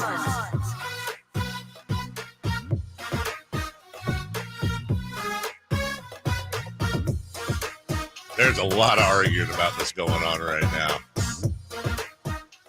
I'm not happy that Russ and I are kind of in lockstep on the Gorillas winning. I don't know, man.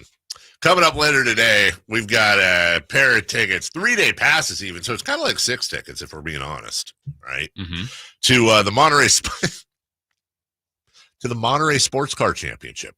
Okay. Yes. How about that? You know what they say, Jason? What do they say? They say the most technologically advanced sports cars in the world are returning to Monterey. The IMSA. You think it's IMSA or IMSA? Mm-hmm. Okay.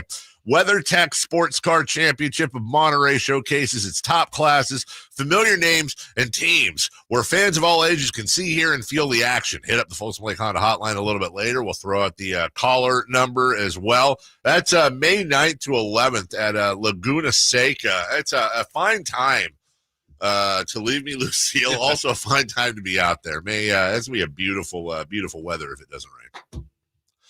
3 for Madness. Question 1. Courage. What has been the most entertaining? What has been the most entertaining series so far?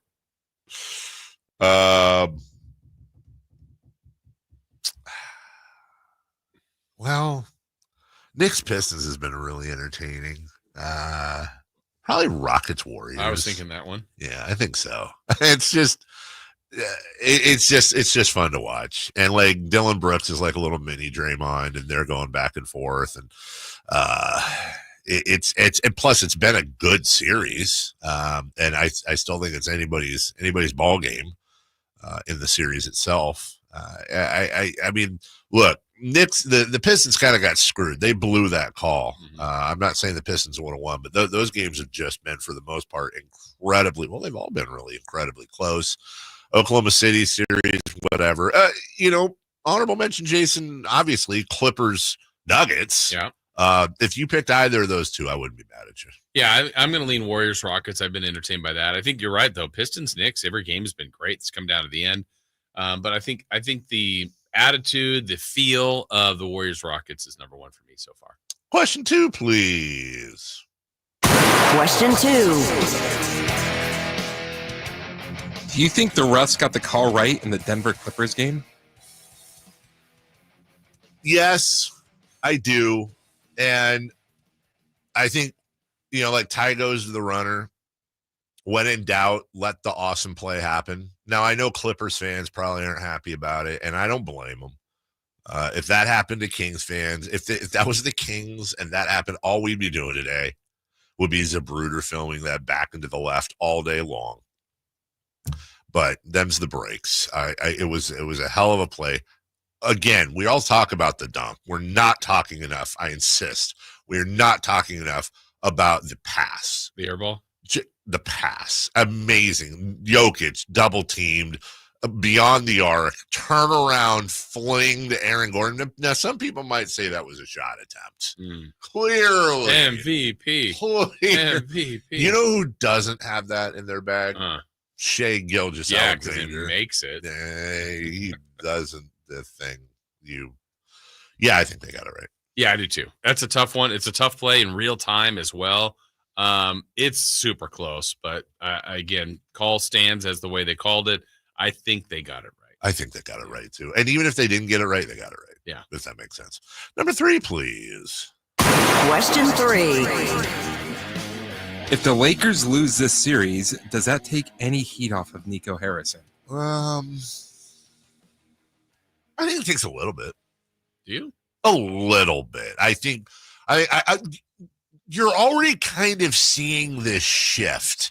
Not a look. He's still public enemy number 1 in Dallas. I don't want to overstate the fact, but you're starting to hear a little more and more of like, Luka's looking tired. Oh, Luka this, Luka that. Well, the Lakers are down 3-1. If they end up losing the series in 5, even 6, I mean, bottom line is if they're out in the first round, I think it will still be overwhelmingly against that trade. But I do think this will be a summer of, amongst other things, Luka questions. There will be some in there. And Jason, I'm telling you right now, if the Lakers go out in the first round, and we're gonna laugh when it happens. We're gonna be looking up at these TVs, and somewhere there's gonna be the chyron on one of these national ESPN shows of, was Nico Harrison right? Or something to that effect. I'm not saying I buy it.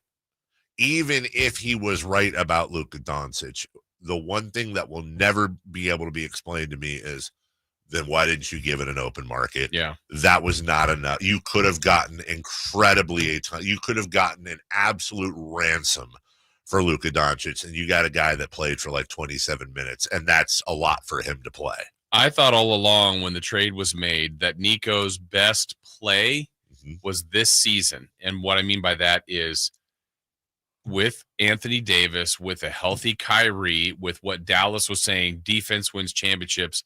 I thought their window was closer to this year and maybe next year, where you go like, okay, everybody thought the trade was bad, but hey, if Dallas went farther than the Lakers, for the Lakers, this is about their future. Yes. Like, this is like the De'Aaron Fox trade to San Antonio. Like, San Antonio didn't make it this year. I didn't look at the Spurs going, why'd you trade for De'Aaron Fox? It's about next year and the year after that and the year after that.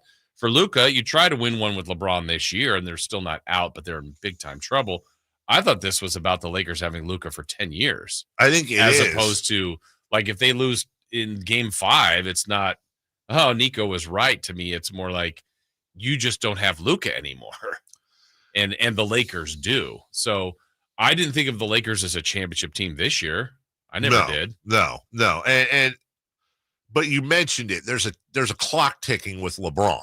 Correct. And but Luka's clock isn't it? No, nowhere near. The problem with the LeBron thing is also the thing that was so fortunate for them. When LeBron does retire, and I gotta think he's got at least another 2 years. Who the hell knows? Yeah. You don't get anything for retirement other than you get that open cap space. And of course it's the Lakers, so they'll end up with Giannis or I don't know. But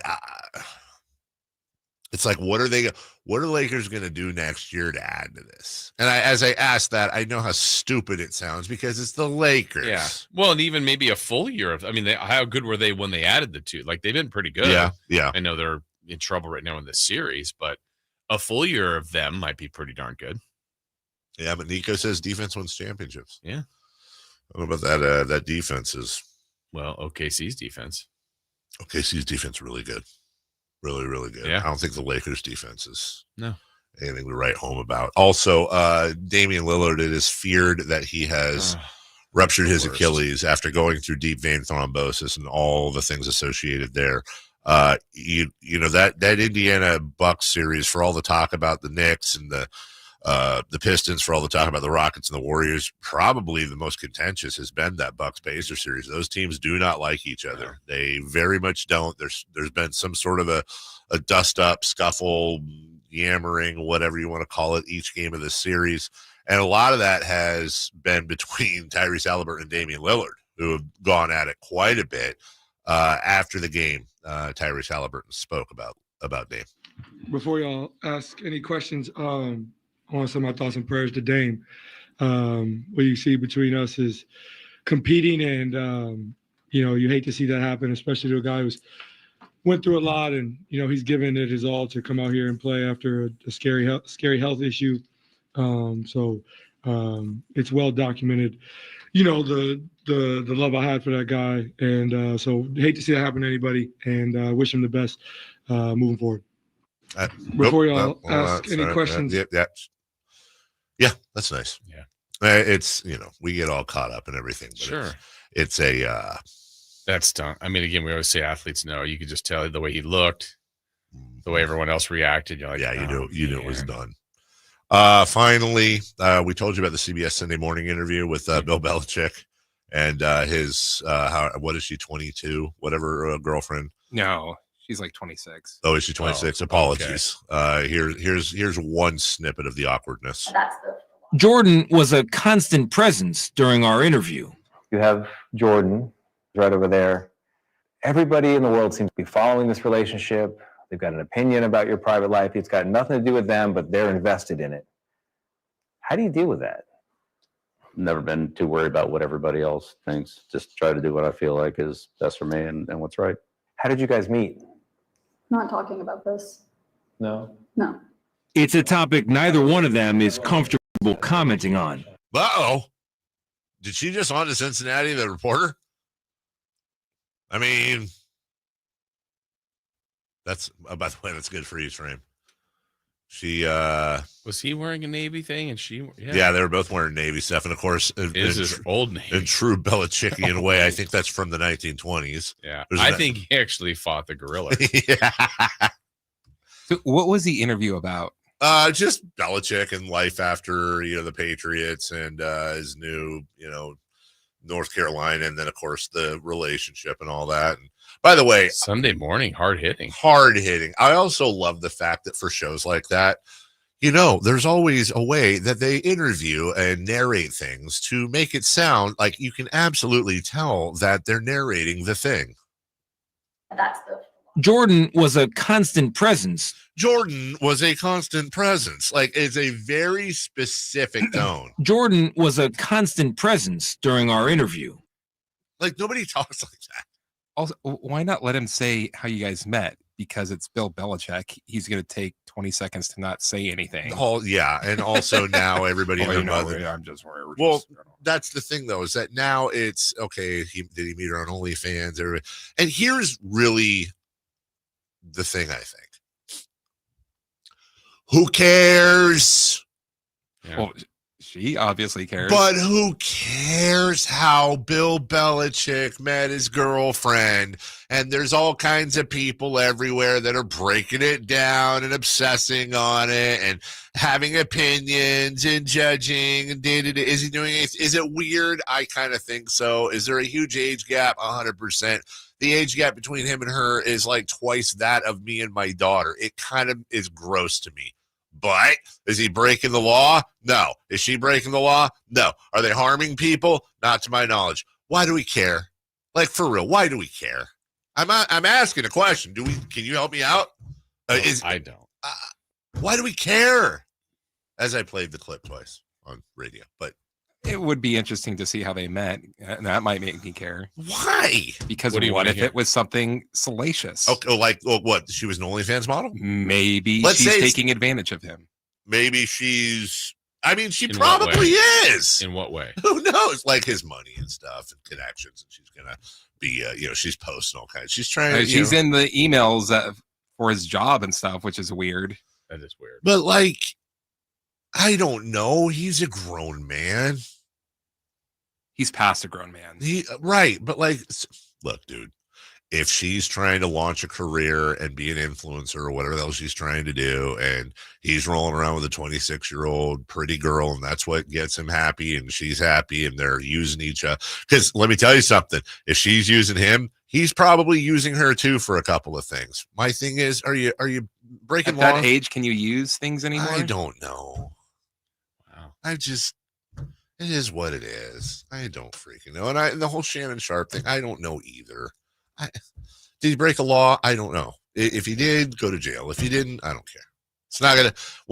If Shannon Sharp's on ESPN next year breaking down draft picks, I'm still gonna think he's as full of garbage after as I did before. I'm not gonna be like, well, he has a great point about that quarterback, but you have those conversations. Like, if he broke a law, go to jail. If he didn't, whatever. We're just like, oh. The thing about him is that he did the thing. I'm Shelley Smith, ESPN. A's walk it off. Giants walk it off. But they walked it off 2 different ways. We'll talk about it next. You never know what you might hear when listening to a Sacramento Kings game. Out of Keegan, going for another triple. Man, is he feeling it. Keegan, can he do it? Yes, there's number 11, Keegan Murray. Keegan steps back. He just knocked down his 12th three-pointer, a Kings franchise record. He's got 45 points. Never miss a moment of Sacramento Kings basketball with Sacktown Sports and the Sacktown Sports app. Whitey here with another great grilling tip. The Napoleon Stainless Steel Prestige 500 Connected Propane Grill with infrared side and rear burner featuring Wi-Fi and Bluetooth connectivity brings you closer to your grilling experience than ever before. The Napoleon Connected lets you monitor temperatures, set timers, and receive high temp warnings. Boop, boop. All from your smartphone with temperature probes and LCD display. You'll always know exactly what's happening inside your grill. Napoleon's LED control knobs even illuminate for nighttime entertaining and feature safety glow. Napoleon Grills, simply the best. Sacramento River Cats baseball is here, and the Cats Pass is your all-access pass to the full 2025 season. Enjoy access to every single home game at Sutter Health Park at unbeatable value. Cats Pass holders receive access to the Sky River Casino Solon Club on select dates, along with upgrades and guest options. Join us for unbeatable value with the Sacramento River Cats all season long. Get your Cats Pass today at rivercats.com. Is reviewing life insurance on your to-do list? Now's the perfect time to add it. A friend recently told me that securing life insurance sooner rather than later can help you lock in lower rates for years to come. So I bumped this up on my list and got it done. I called SelectQuote and couldn't believe how easy and affordable life insurance is. I'm 40 and got a $500,000 policy for $16 a month. My husband's also 40 and his $500,000 policy was only $18 a month. Plus, with SelectQuote's same-day coverage, there was no medical exam required and we were covered by the time we hung up. Knowing I have this checked off my list feels amazing, but the peace of mind knowing my family is protected feels even better. Call SelectQuote at 1-800-694-1010. That's 1-800-694-1010. Or go to SelectQuote.com to get your free quote today. 1-800-694-1010. Details on example rate at SelectQuote.com. Advanced Infusion Center, where we prioritize your comfort and well-being. Whether you're managing a chronic condition or seeking specialized IV therapy, our state-of-the-art center offers tailored solutions to meet your needs. Advanced Infusion Center's dedicated healthcare professionals are here to ensure your safety and provide personalized care. Conveniently located in Sacramento and Yuba City with flexible scheduling options. Experience a new standard in infusion therapy. Visit Advanced Infusion Center today at advancedinfusion.com.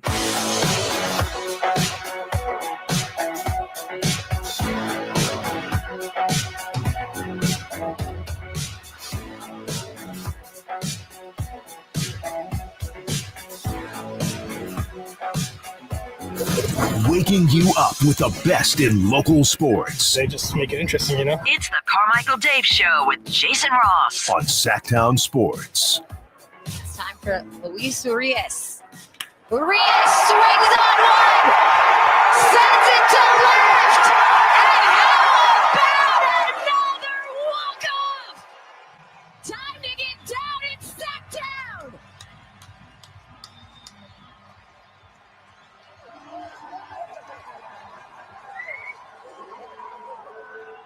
Walk-off homer does the trick, a 3-1 win. Gavnar with the walk-off shot. Yeah. Well How done. about those A's? How about those swinging A's? Those swinging A's walking it off. And they're still like 2 games back. Like they're pretty much like, I feel like they're playing. They should be in first place right now. Sort of. But there was a reference to Sacramento. I heard it. Time to get down in Sacktown. The Athletics. Yeah. Are you starting to see the stories come out now about the attendance? They're starting to get picked up locally and nationally. They're starting to do the whole attendance just isn't. But under the CBS Sunday Morning. Yeah. Before the season started, many people bought season tickets with the idea of selling them for a profit on the secondary market. But as John and Jane Schmidt know now, that may not have been the best way to spend their money. And then they're showing like graphics of what they here's what they bought for. Now they're doing this 2 for $20 deal, and there's this weird thing going on where like then you have A's fans or fans of Sacramento baseball that are like, don't say that. You're just helping or hurting the thing. Yeah, it's all over the place. Everything's happening. Yeah, it's the news And about it. If that was a reason why Sacramento didn't get a baseball team, that would be reason like 684. That's I told you I went to 2 games this weekend. So the funny thing that's happened in both games, I think, Yeah. it's at a random time. Mm-hmm. You'll hear let's go Oakland. Like a decent amount of people chanting that. And you're like, okay, that's fine. And then, I don't know, 3 innings later, Sacramento. I'm like, they're like fighting. No, it feels like it's coming from the same spot. Right. And you're like, okay. There's this confusion. Yeah. And you're starting, here's CBS 13. Sacramento, as you know, they're temporary home for the next 3 years. But has the hype lived up to expectation? We've seen smaller than expected crowds and cheaper than expected tickets. A reporter covering Yolo County, Ashley Sharp, has been out there with fans on this Friday night, getting their answers to that question. Ashley, what are they saying? Hey guys, well, at the start of the season, first off, we told you that this next 3-year period was going to be a trial run, right, for the Sacramento region to possibly attract a permanent MLB expansion team. Okay, let's talk about that. This is no offense to Ashley or CBS 13 or the lovely Tony Lopez, our good friend. But this is how these things start. Right. And it bothers me. Because let's look at what she said. At the start of the season, we told you that this would be an audition for possibly. No, it was not an audition. And that is a talking point fed to the media from the A's/Kings. And it's a great thought until you don't think it through. Like, again, we said this, but this is where I get really frustrated because, like, we said this all summer, all winter, and then it's happening, and then you get mad. There's no money for a stadium here. Nobody's buying the team here. Nobody's outbidding anybody for the team here. And even if all that were true, the Giants aren't going to let it happen. And they're way too powerful. Like we don't think these things through. It's not an audition. It was never an audition. It's not Oklahoma City. It's not the Hurricane in New Orleans. It's not that, in my opinion. It's none of that. And when you talk it through, these things turn into and now it's, well, you're ruining the chances. This is the audition. We're blowing it. No. And this is what I was afraid of, is that it's going to come off like Sacramento fans are fair weather, or they're not good fans and they can't support a Major League Baseball team. That's crap. If Jason, if I open up a restaurant, and the food is pretty good, pretty good food. Not great. Right. Pretty good food. But I'm the restaurateur, and as everyone's coming in the door, like sometimes the owner will be like, hey, how are you doing? Welcome in. Thanks so much. If I was just squatting on a bar stool while people were walking in and I just farted in everyone's face, just to say, hi, how are you doing? Just kept farting right in their faces as they walked in and then gave them the finger. Like, that's John Fisher. And then you go, well, the food's just not that great, and we knew a restaurant wouldn't work here. No, the owner is a clown and is turning people off, and they make fun decisions like not putting Sacramento in the name, which for a city that is incredibly proud of itself, you're stepping on your feet, and it is an unforced error. So then you have reports like this, and again, this is no offense to CBS 13. They're all the media, I get it. But it's garbage, and people are buying it, and then they're getting angry when it doesn't happen. Yeah, I think there's like 100 different things being done or reported or thought, or people's thoughts on this, and I feel like they're all kind of right. Yeah. Like, in a sense of, ran into somebody the other day, like, yeah, I'm a huge A's fan, but I'm just not going to go. There's just a thing. Like, totally understand that. Totally. Nothing wrong with that. To others, like, I think the A's are going to be able to stay here. Well, I'm not sure. To others that, I heard it was the most expensive ticket in Major League Baseball. And that was kind of even being bragged upon at the beginning, which I don't even know if that's entirely true based on now that, unless it was, and now the secondary market with people not going is, like you said, 2 for $20 is amazing. And Chris gives us every day, like, you can get behind home plate at $30. That's incredible. Or maybe even less. That's incredible. Or I don't want to go because there's only people from the other team there. Yeah, there's a lot of fans from the other teams there. Yeah. I mean, it's like all of it is kind of true. And I think for me that has gone to games, I've really enjoyed it. Now, does this mean they're here for 1 year, for 3 years, for 4 years, or nothing past? I don't know. I'm just enjoying while they're here. I never get to go to games as a fan. Sure. And I've just enjoyed baseball. I've enjoyed watching them. But I see it. It's not full. No. Also, Jason kind of touched on this. To add to your analogy, it's $46 for a salad at that restaurant. Right. It's $46 for a salad at that restaurant. unless you want to eat at one of the outside tables, and then the same salad's $3.50. Right. But you just paid $46, and you're sitting there going, well, I'm paying 15 times more for a salad so I can sit inside, and it's actually nice outside too. And I actually bought this salad because I thought that maybe I could take a half of the salad and sell it for face value and then basically get a free salad. Right. And now I find out that I can't even sell this for $3.50. It's just, and then what I hate is that it's just the narrative that we talked about. John Fisher sucks. This idea sucks. You're going to get Major League Baseball, but it's going to, and the sad thing is, Jason, is I think this is going to end up being, in some corners, a stain on the city. Could be. And they're sports fans. Mm-hmm. I was thinking about this over the weekend too. I'm also going to say something else. I don't think they're going to be here for 3 years. Okay. I think they could maybe leave after this year. I'm starting to think that more and more. I think as the season goes on, I would be slightly surprised, unless things all of a sudden go crazy, fill up, everything's bad. But this is the best weather of the year. People saying like, well, they're not playing great teams. And by the way, that's true. But where are we going to be at in July and August? Although a lot of them are evening games, so they did well there. But where are we going to be? In summer, people are, I don't know. I have a feeling we're going to start hearing some like, well, Salt Lake City has said that, or, Vegas has a dit. We're going to start hearing things about them leaving after 1, maybe 2 seasons. They may not end up being here for 3 seasons, which, by the way, fine. I think all of it goes back to the commitment too, right? Without putting Sacramento on there, I think was a misstep. We heard the same things when the Kings were threatening to move. Wow, you're not even supporting the team. Yeah, because they're being treated terribly. That's exactly right. So fans weren't showing up as much as they did. Yes. But I also think, again, not challenge. That's not the right. No, make a challenge. Let's go. Just look at baseball games across the U.S. It's not as.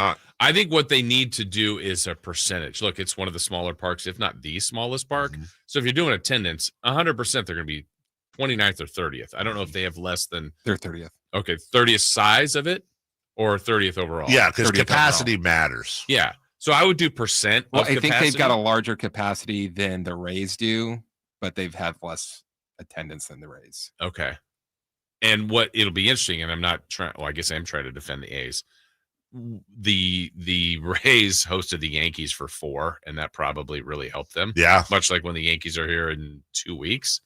I bet that place is pretty close to 4. That's my guess. I could be wrong. Sure. But the Yankees only come once. That shouldn't matter. The White Sox were just here, and there's going to be other teams that don't draw as well.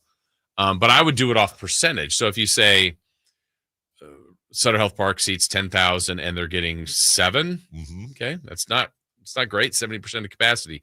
Well, what's Miami seating? Right. 35, and they're getting 10? Yeah. 12? Yeah.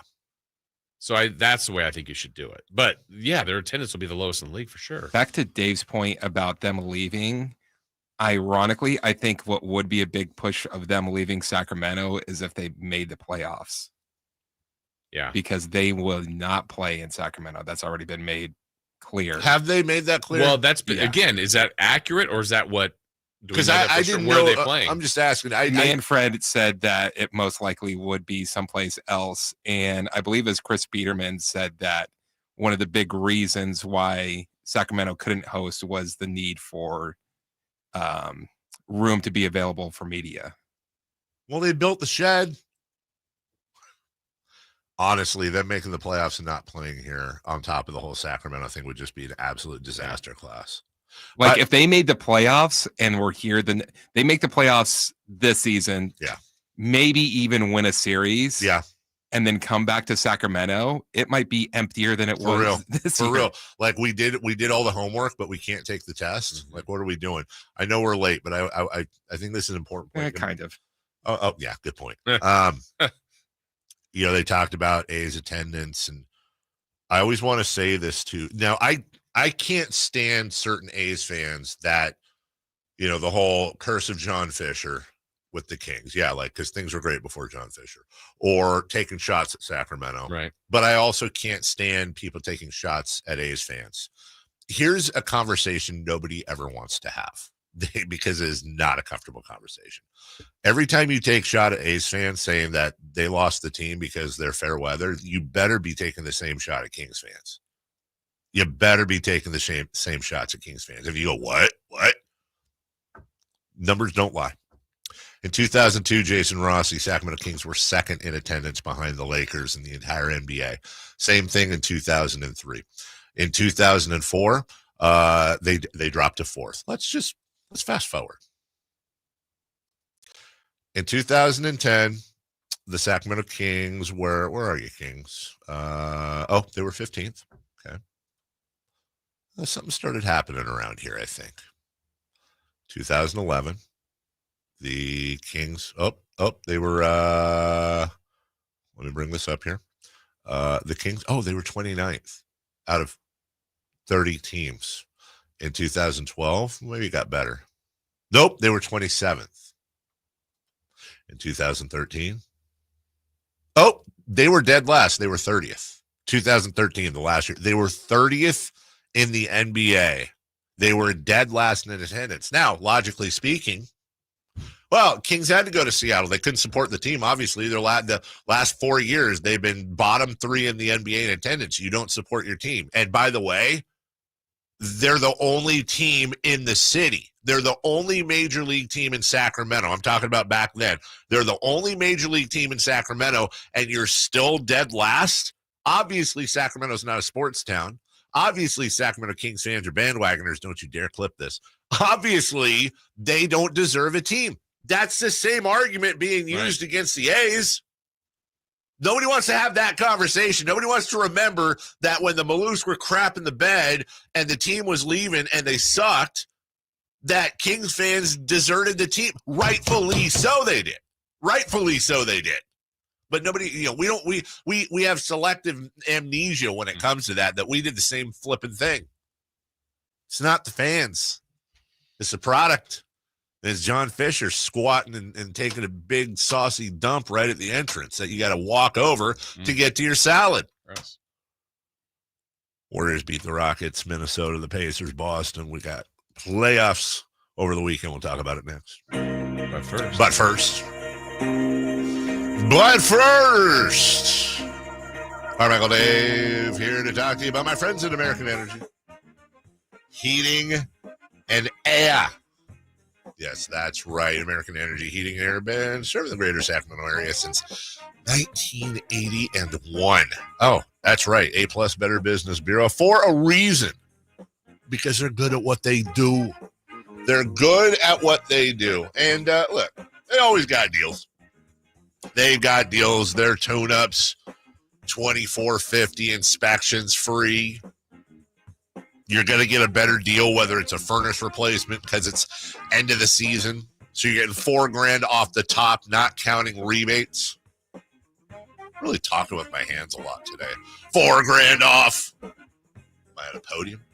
But also, you're going to get a better deal than you can anywhere else when it comes to your air conditioning unit as well, because it's not just about your business today. It's about your business tomorrow. It's about you telling your friends and family about their business, just like I have. Used them for my family multiple times. My mother-in-law, my parents, and many more. 916-520-9990. That's 916-520-9990. AmericanEnergyAir.com. American Energy, making the uncomfortable comfortable. 1 minute break.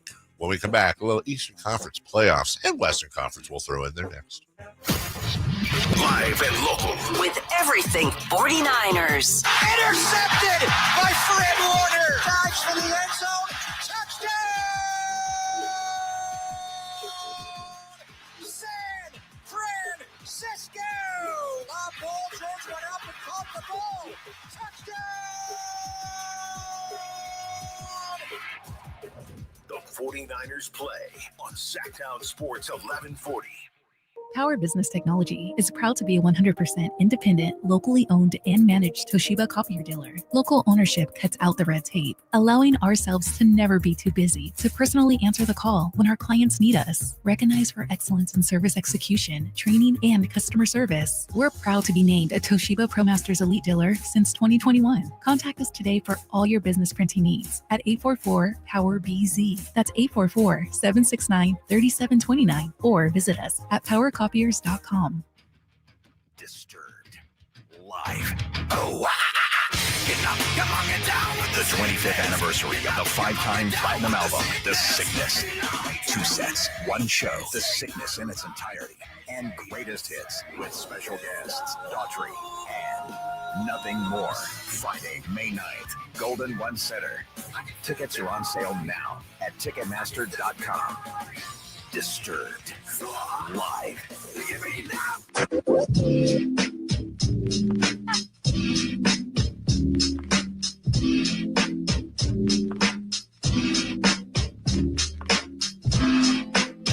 The only place in the morning to get your sports fix. Live and local. The Carmichael Dave Show with Jason Ross. No, it wasn't planned, but we just made the decision at halftime. Oh, okay. Thought there was more there, JJ Redick. Yeah, first, what was that stat? First team in the modern era to not sub in the half? In the half, yeah. No subs. None. You know why? Why? They don't want no subs.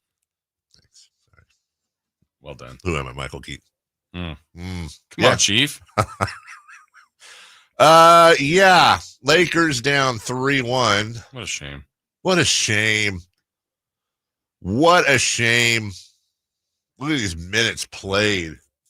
Luka Doncic, 46. Who said, how are you out of shape when you play 46 minutes of an NBA game, though? Oh, he's a big boy. He's a big boy. 38 points, 2 assists, a board, a steal, a block. LeBron James, 27, 12, 8, with 3 steals and 3 blocks in 46 minutes. Can we just stop for a second? Just real quick. I just want to, because Lakers, whatever, and whatever LeBron. Can we just pause for a second and acknowledge that science is awesome? And LeBron James, who turned 40 December 30th, just played 46 minutes of an NBA playoff game. And he had 27 points, 12 rebounds, 8 assists, 3 steals, and 3 blocks on 5 of 9 from the field. But none in the fourth. He took 9 shots, right? I know LeBron is especially in our chat, he is a hotbed of a topic, if you will. We just acknowledge that a 40-year-old's out there doing that. Like, that's insane. Yeah. That's insane. 40-year-old, like he's older. Actually, this be honestly. How many NBA coaches is LeBron James older than? Over under what? 7? I think that's a bit much, but there's a few. There's a few. Yeah. That's awesome. Yeah. It's really, really cool. And I hope now he famously spends, $2 million. Right. He's one of one, but when people look at like, oh man, that guy's now 29, it's like, okay. Right. He's not 39. Whatever the player you're going, he's a long way to go. It's like, yeah, some of these guys are like Steph is still great. Right. And LeBron is still great. I mean, there's some guys that are just amazing in their mid to late 30s, and LeBron now in his 40s. Crazy. Averaging 25 points, just under 8 boards, just over 8 assists on 51% from the field.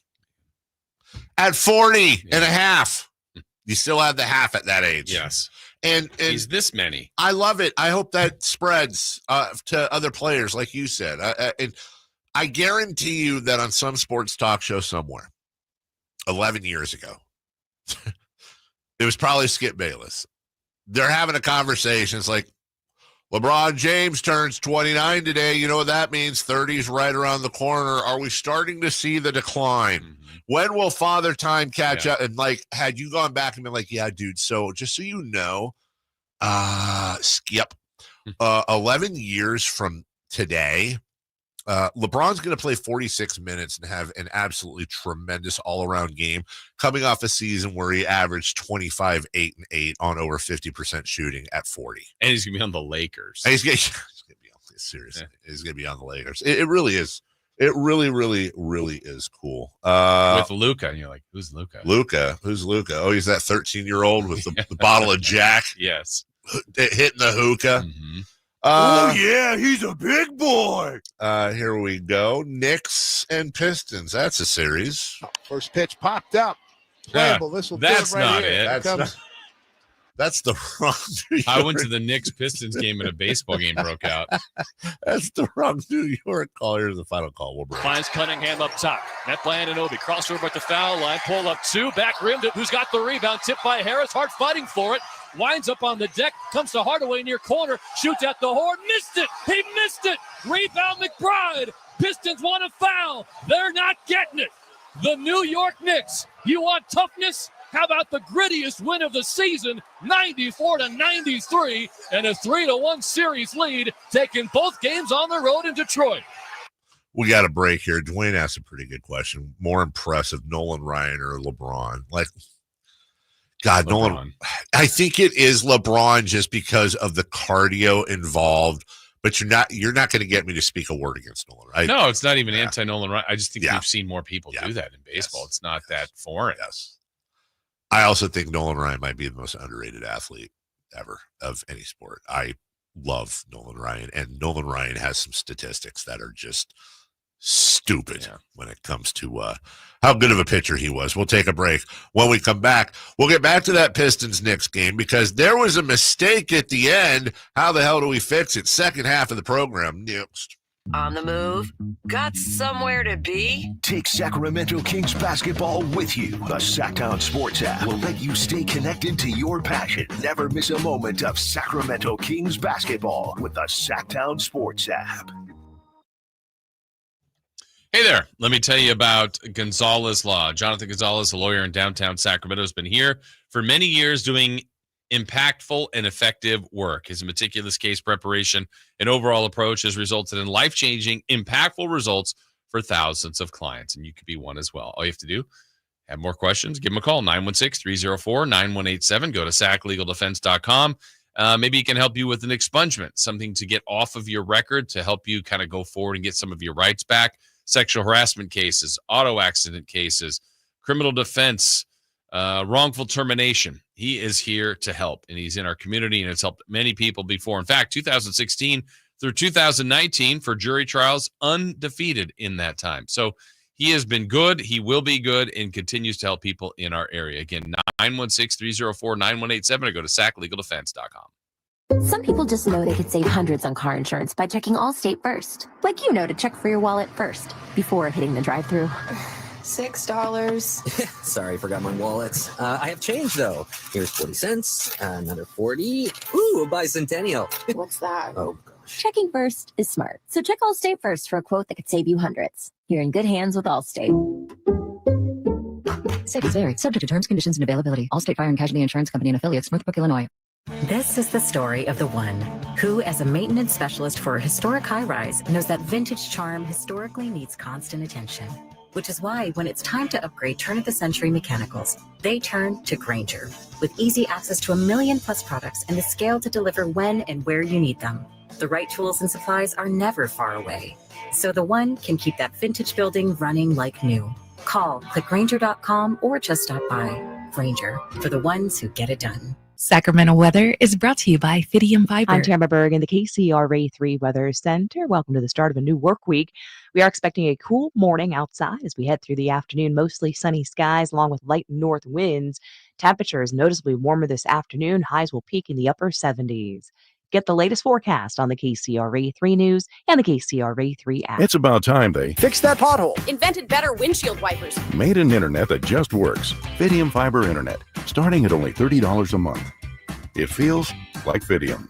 Offer available to residential customers only. Terms and conditions apply. See Fidium.com for details. Febreze. As a rideshare driver, I love keeping my car smelling fresh and clean. So when I'm driving, I only trust Febreze car vent clips, featuring 3 distinct intensity settings, because it's that little touch that sets me apart. I can turn the intensity down for subtle freshness, or I can turn it up for when I want lots of scent. So whether it's set to low, medium, or high, with Febreze Car, I know my car's going to smell amazing.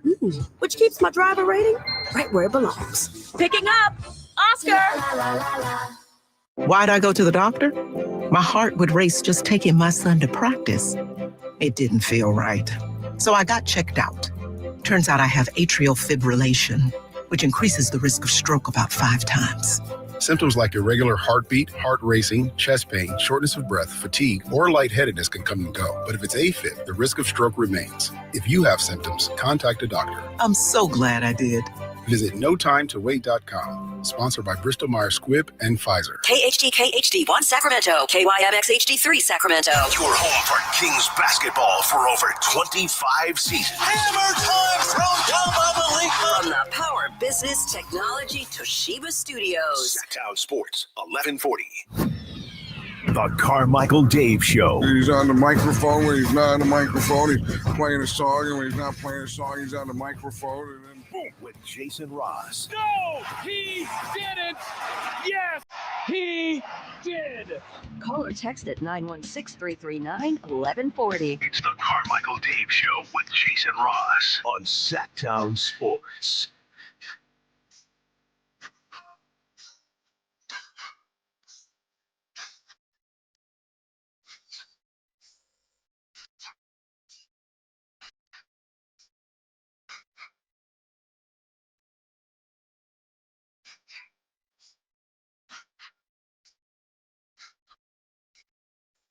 Welcome back, hour 2.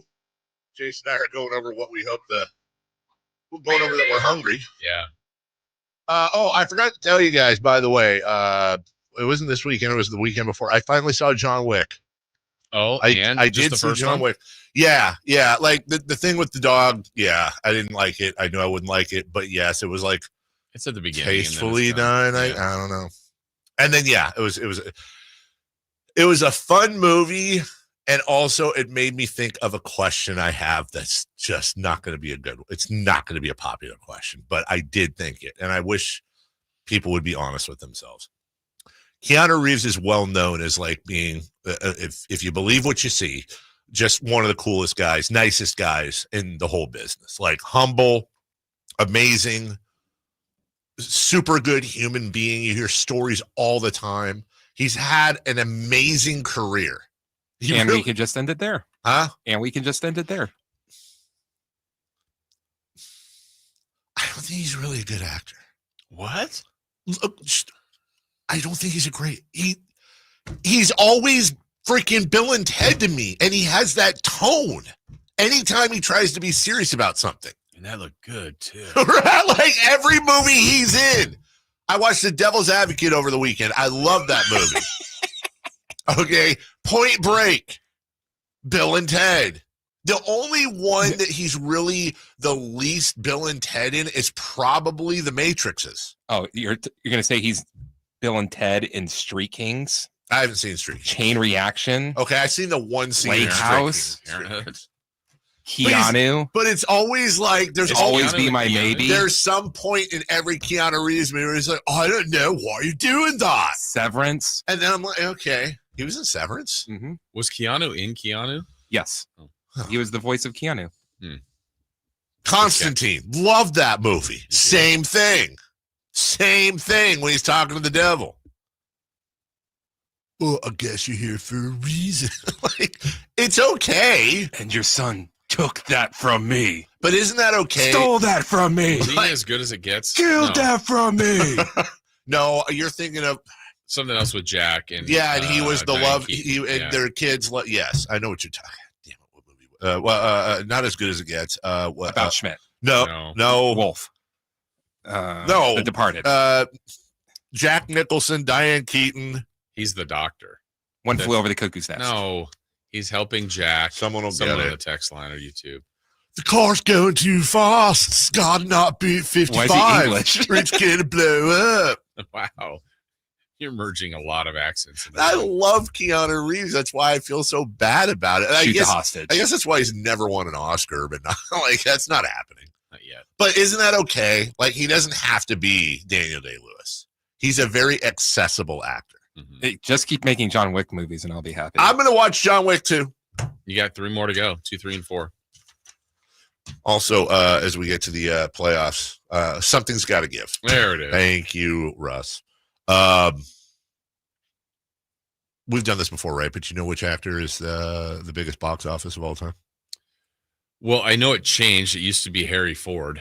Yeah, then it went to Sam Jackson. Yeah. Is it still Sam? I believe it's still Samuel L. Jackson. That makes sense. He's in all the Marvel movies. All the Star movies. Wars, Marvel. Jurassic Park. Just the one. He's in a lot Pulp of Fiction. he's like Incredibles. He's a voice in a lot of the animated ones. Yeah. Anyways, late in the game, and by late I mean the end, there was a bad call. Yes. The refs admitted it was a bad call. Yeah, David Guthrie, the official, on the spot, called it or didn't call it, let it go. Then said, to his credit, I guess, said after we did see the play, another chance, there should have been a foul called. Here's the Detroit final call. Pushed him out of bounds. That was a foul on that shot. The referees didn't call it, but they got the game. What a sad ending for the Pistons. So, they didn't have a timeout to challenge that. Can there be a referee's challenge? Yes, there should be. It should be. I guess it's the same thing. Or should we review everything in the final 30 seconds? It should. Why not do it just like the NFL? I understand basketball is more a game of flow, and the NFL has built-in breaks, as does baseball, in between every play.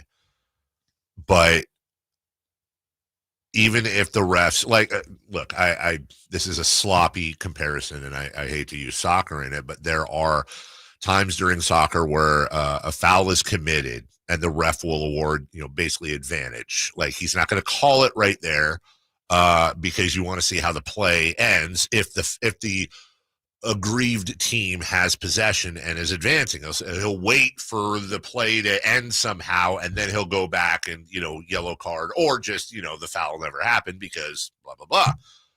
I don't know if there's a way to hybrid that where they don't necessarily, for example, a minute 30 left, and like sometimes when he'll make a signal, the ref will make a signal if a foot's on the line, or they'll review it at the break. Yeah, we want to look at that. Yeah, there has to be if you have I don't like pauses in games the same as everybody. I think replay should be faster, the same as everybody. Yeah. But I'd rather there be a breakdown and a review than have something like that happen. Yeah, and I also think if they don't, which they probably aren't going to change that, we need to normalize that refs make mistakes or there's not an agenda, because I already saw people like, if that was LeBron, that's a foul called. I think there's already or if that was this team, they want to help the Knicks. And it's like, I fail to believe that, even though I know that's been thought of by many people, certainly here in our market. Yeah, but also, and I don't disagree with you, but yeah, we'll never get there. We probably won't, but I'm just trying to take someone to that, like that's a fraction of a second of a decision. Yes. So the referee's going, oh yeah, I can't call that because we want the Knicks to win. Right. You know what I mean? Right. Like, that's a bigger picture thing where at the end you go, there was 70 fouls to 2.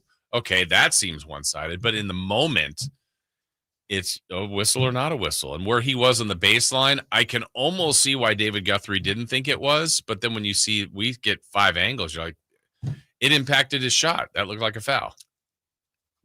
So having a review mechanism there at some level, you would think would make sense. Yes. Rather than just have that happen. And by the way, don't think a couple Kings fans weren't bringing this up. So the ball about to be surrendered, and it is now to Ivy. So here it is, 3.1 to go. Detroit has come all the way back. Excuse me, this.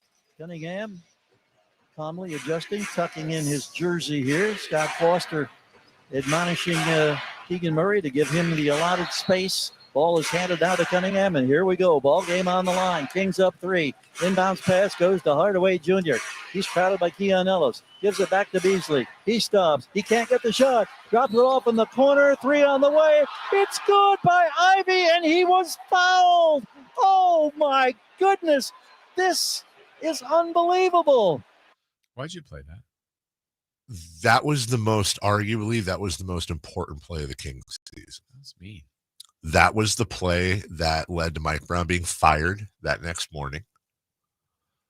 That was the play that probably ultimately that started the chain reaction. Brown fired. That was Fox on the foul. Fox, wasn't that where he said, they asked him about it, he says, it doesn't matter what I say anyways. That lived in infamy. That was the most important play of the Sacramento Kings season, and it happened to come against the Detroit Pistons in a very similar situation, but in that case, the foul was called. Right. So, in effect, were the Pistons being punished for what they got out of Sacramento earlier in the season? But because what you're getting, though, in all seriousness, is you'll get some Kings fans saying, well, if it's the Kings, they call the foul. If it's the Knicks, they don't call the foul.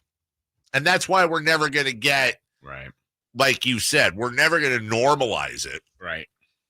Because. But I just think what's interesting, I guess, and look, this is 100% two fans, and I get it.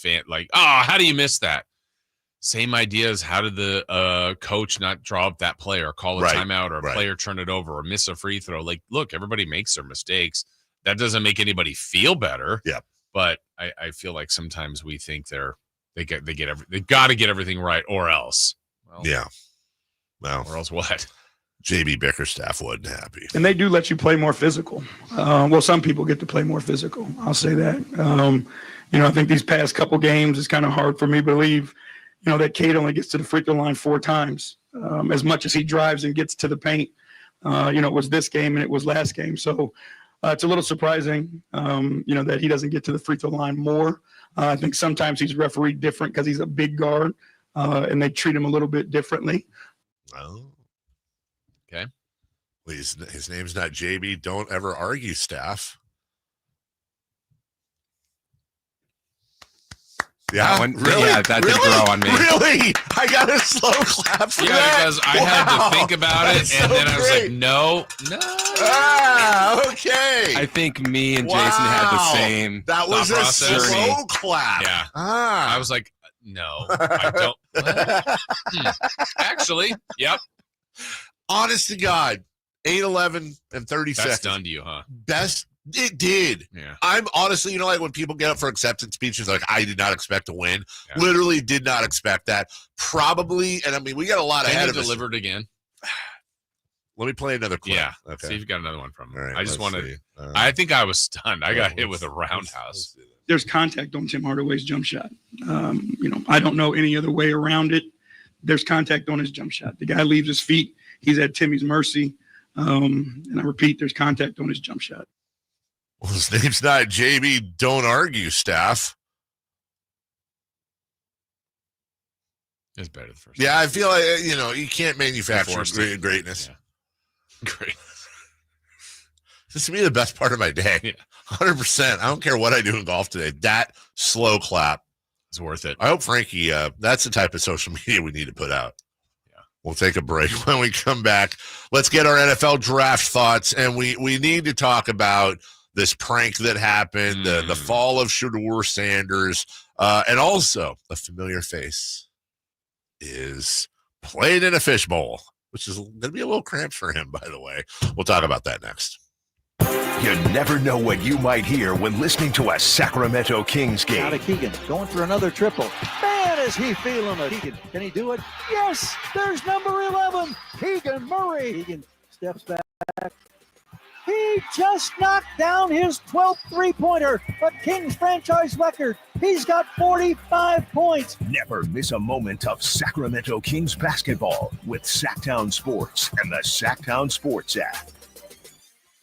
It's Carmichael Dave talking to you about my good friends at American Energy. You're in the Sacramento area. You know how the seasons work. They are a-changing right now. So American Energy wants to help you stay warm for the rest of the cold season, but help you stay cool during the warm season. Best way to do that, make sure your system is operating safely. So right now is the time to take advantage of half off a tune-up, $24.50. They cut that right in half, and if you want a diagnostic, guess what? You can't beat free. If it's free, it's me, and now it can be you. And also, it's the end of the season blowout. $4,000 off a new system plus any rebates. That $4,000, that's a direct drop from the sticker price. It's a great deal. Check them out at theaeway.com or an instant quote, or give them a call at 916-520-9990. That's 916-520-9990. Tell them your good buddy Carmichael Dave sent you. Call 916-520-9990 now.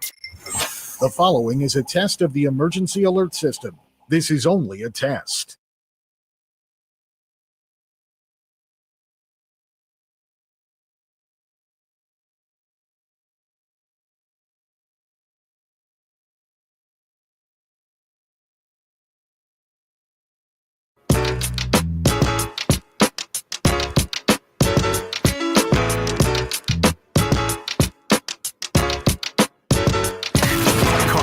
Dave. He has very good sources, and he just kind of tells it as it is and gets to the point. Jason Ross. He has a lot of pretty smart things to say. He's good at what he does. On Sacktown Sports. Yeah.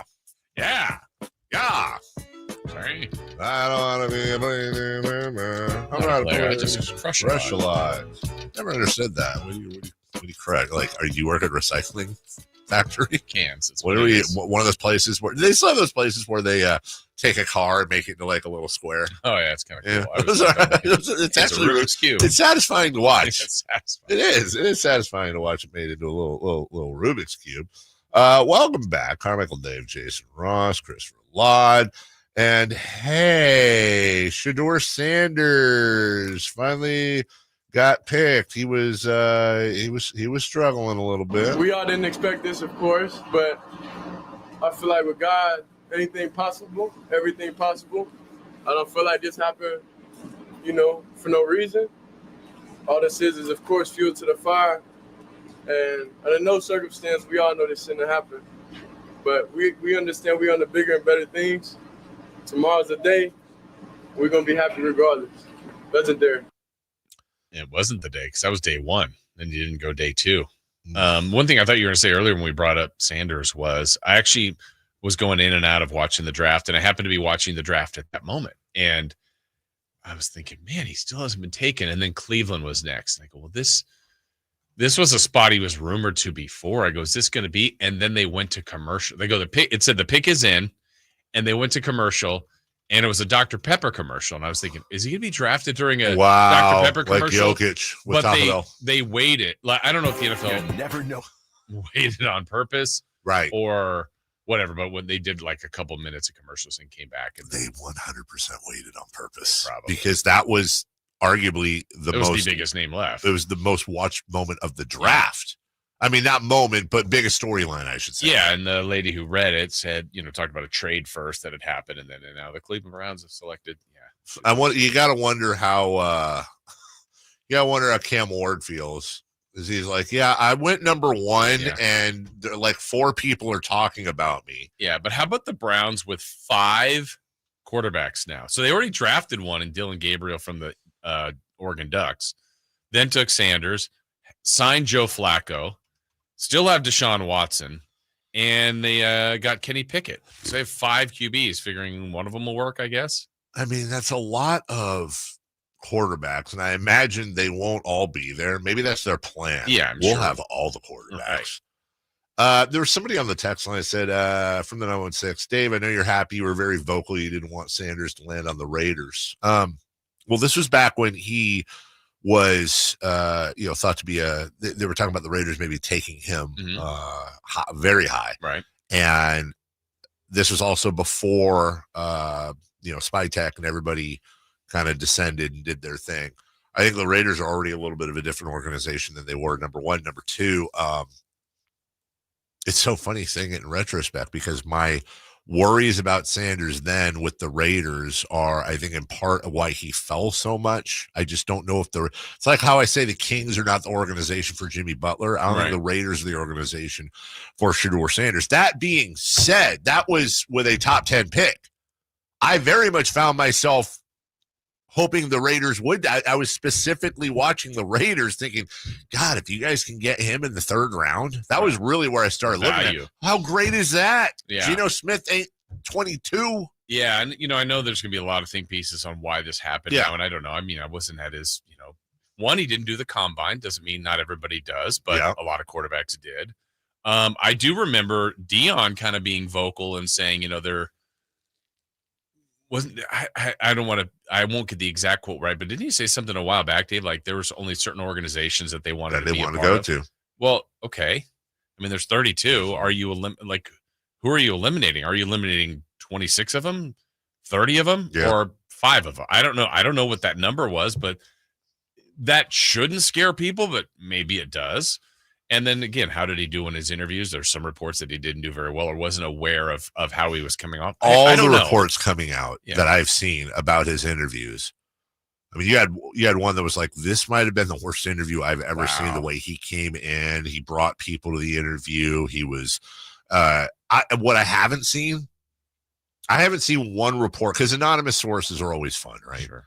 I haven't seen one anonymous source be like, yeah, I don't know what people are talking about. We thought he had a great interview. He was engaging. He was super this and that, blah, blah, blah, whatever. I haven't seen one counter to that on top of the demands, on top of the perceived real or not circus media-wise it would bring. He was, I believe he was definitely picked way below his talent level, but there's also that. Look, maybe I'm wrong. I feel like, I don't think there was like collusion. Yeah. I don't think there was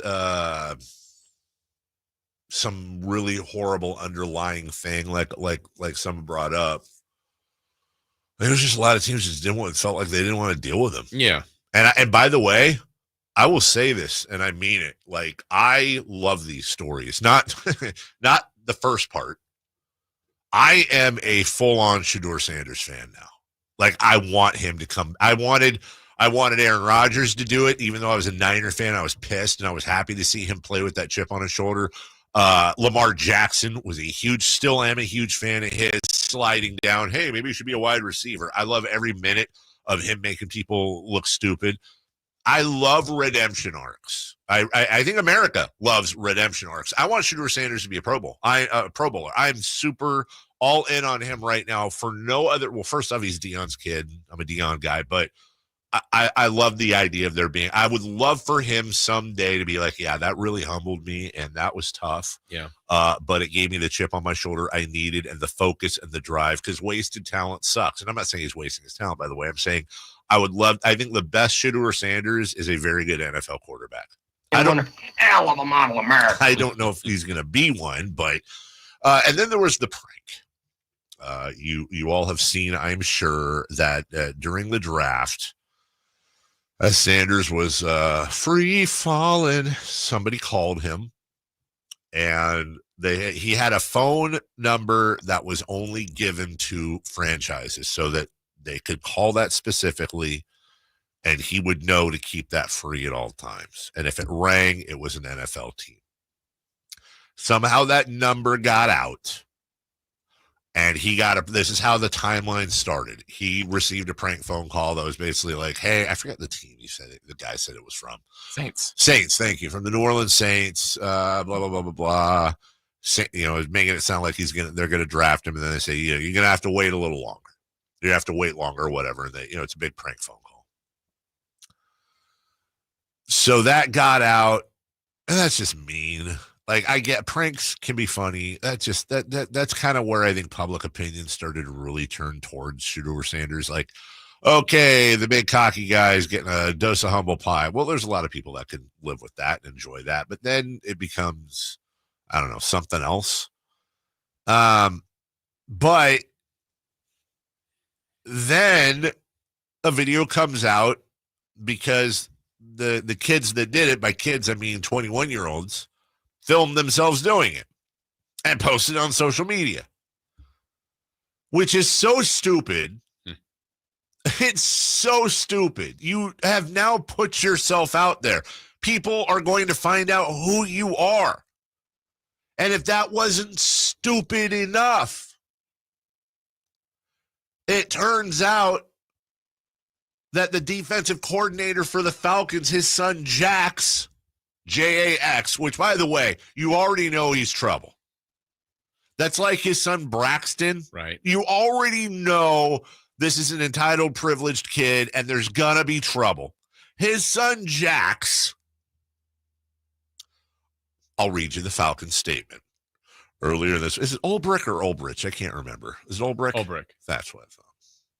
Earlier this week, Jax Ulbrich, the 21-year-old son of defensive coordinator Jeff Ulbrich, unintentionally came across the draft contact phone number for Shaduer Sanders off an open iPad while visiting his parents' home and wrote the number down to later conduct a prank call. By the way, there's a typo. It's the apostrophe should not be between the T and the S of parents. Should be after the S, Jason.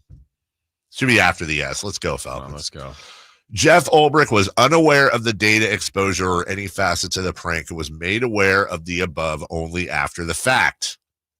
Falcons do not condone this behavior. Send our sincere apologies to Shaduer's family. We've been in contact with, apologize, as well as facilitate apology directly from Jackson Sanders' family. Yeah. Bro, your dad's the defensive coordinator and you let a video with you in it get out. Like, they're stupid. Yeah. And then there's that. Then there's that. Like, look, kids, when I was 21, I did the most stupid stuff. I've said it many times. If Twitter and Facebook were around when I was 21 years old, I would not be in any sort of public life right now. I'm still kind of a moron, but I was a total moron when I was 20. Just an absolute, I look back, we all do. Well, not you, but most of us look back and go, I was an idiot. Yeah.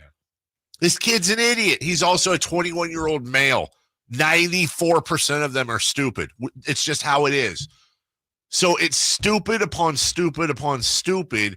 And then I want to know, man, first off, I need the public apology from the kid's going to be amazing.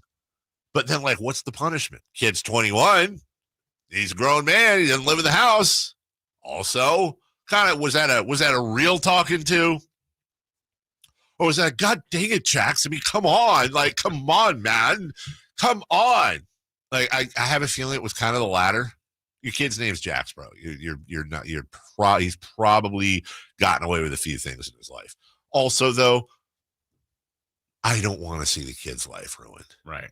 You know? Right. Like, you're dumb. Do some community service. I know you didn't break a law, but, like, do something. Make this into a charitable thing. You know, like, find a way to raise money for a good cause on the heels of this. Before we go to break, Umar, good morning. Good morning, Carmichael Dave, Jason Ross. Hope you both are well. I know I don't mean to interrupt another conversation you guys are having, but I hadn't had a chance. I appreciate it. Just wanted to talk to you guys about the Scott Perry press conference. And I don't know if my cynicism is now at an all-time high, but honestly, you guys, with all due respect, uninspiring. That does not leave me feeling confident at this time, at least, for the future. I just wanted to begin with the way the conference began. First of all, that I've never seen in a public-facing position when somebody's being introduced, the next higher up is there to introduce him. There was nobody from upper ownership, upper leadership, whether that be Mattia, whether that be Vivek. It certainly should have been Vivek, and that was very surprising. And, you know, for all his flaws, what Matt Ishbia has done for the Suns, you got to give him credit and some level of respect for at least to answer questions. And, boy, does Vivek have quite a few questions to answer for what's happened from 2 years ago till now. So that's number one. Secondly, you know, I respect what Sam Amick has had to say about Scott Perry's reputation and all that, but you look at the track record for him, the winning percentages of the jobs he's had, not very inspiring, not very strong. That's number one. Number two, how he's talking about he's going to do this coaching search. You might as well talk about how you're going to go pick out your next flavor of ice cream. That's not a coaching search, and it seems like it's preordained. And then finally, the whole diversity of thought, unity of purpose, it begs the question, are you going to be having people in that room giving their diversity of thought that, are part of the mess that we're inheriting at this, or that you're inheriting? So, gentlemen, I apologize. I don't mean to be negative, but in all honesty, the biggest flaw in all of it has to be the lack of ownership representation, their response to what has happened to this team, particularly with all of these major decisions now coming out, having come from ownership, as per Sam Amick's reporting. And we thank him for bringing that to light. And ownership needs to know that the Sacramento Kings are not just any other business in town. This is a community institution, and you have to respond to them. This is not just your quote-unquote play toy that you get to tinker around, play with, get your daughter's boyfriend involved. Well, let me stop you there, Omar. Let me stop you there because we have Matt Barrows coming up. And you've said a lot, and I could do a whole segment on this. But let me just. The last thing you said, or second to last thing you said, is Vivek needs to understand, that part. This is let me ask you something. Why? Why does he need to understand that? What are you going to do? What are you going to do about it? That's a great. What is anyone going to do about it? If I had seen that report from Sam Amick that came out about Mike Brown's firing and all of that, that had come out during my season ticket renewal time, I probably would not have renewed my season tickets for this upcoming year. Well, I'm sorry, we got to go, Omar. It's a good call. I wish Omar had called tomorrow. It'd be a hell of a call. Number one, by the way, Vivek did have yearly press conferences until I think his fourth year. You may remember training camp, and then he usually does. So to be fair to him, he did. There's a lot to unpack. Omar, call back tomorrow at some point. Start of a segment. There's a lot to unpack there, including the press conference, which I don't care about. I don't care about your press conference. Just do things. Matt Barrows of The Athletics going to make a special spring visit to talk to us about the 49ers draft. He'll be on video. Yeah. Oh, that's so cute. Matt Barrows next. You never know what you might hear when listening to a Sacramento Kings game. Out of Keegan, going for another triple. Man, is he feeling it. Keegan, can he do it? Yes, there's number 11, Keegan Murray. Keegan steps back. He just knocked down his 12th three-pointer, a Kings franchise record. He's got 45 points. Never miss a moment of Sacramento Kings basketball with Sacktown Sports and the Sacktown Sports app. Sacramento Chrysler Dodge Jeep Ram has the best truck on the market, the 2025 Ram 1500. And that's not an exaggeration. It's proven. It's the 7th time Ram has won the Motor Trend Truck of the Year. Car and Driver named it one of its 10 best vehicles of 2025, giving it a 10 out of 10. And at J.D. Power, it's number 1 when it comes to brand vehicle quality. And hey, yeah, all that's great. But where Sacramento Chrysler Dodge Jeep Ram really separates themselves from the pack is their car buying experience. Come on in and see for yourself why they say it's where a handshake still means something. Sacramento's premier country music festival, Country in the Park, is coming back May 16th and 17th at Cal Expo with Bailey Zimmerman, Billy Currington, Cole Wetzel, Nate Smith, and more. You'll enjoy food trucks, rock walls, and a mechanical bull, line dancing, and more. Single-day GA tickets start at $52 at CITPFest.com. Country in the Park, May 16th and 17th with Sky River Casino, Hop Valley Brewing, and Naturewood Home Furnishings. Find out more at CITPFest.com. River Cats baseball is back, and the Cats Pass is your ticket to every home game of the 2025 season. With unbeatable value, guest add-ons, and more, secure your season-long Cats Pass with the Sacramento River Cats at rivercats.com. Maida Chevy saves you $8,000 off MSRP on new 2025 half-ton Silverado LT and RST after rebates. Year-end savings on now with $8,000 off new Silverados at MaidaChevy.com. Together, let's drive. See dealer for details. Get ready for Monster Truck Madness featuring Rockstar, California Kid, Identity Theft, Spitfire, Reverse, Titan, and Monster Truck Rides. Saturday, May 10th with 2 back-to-back shows at the San Joaquin County Fairgrounds. Shows at 3 p.m. and 7:30 p.m. Grab your tickets now. Stockton DirtTrack.com.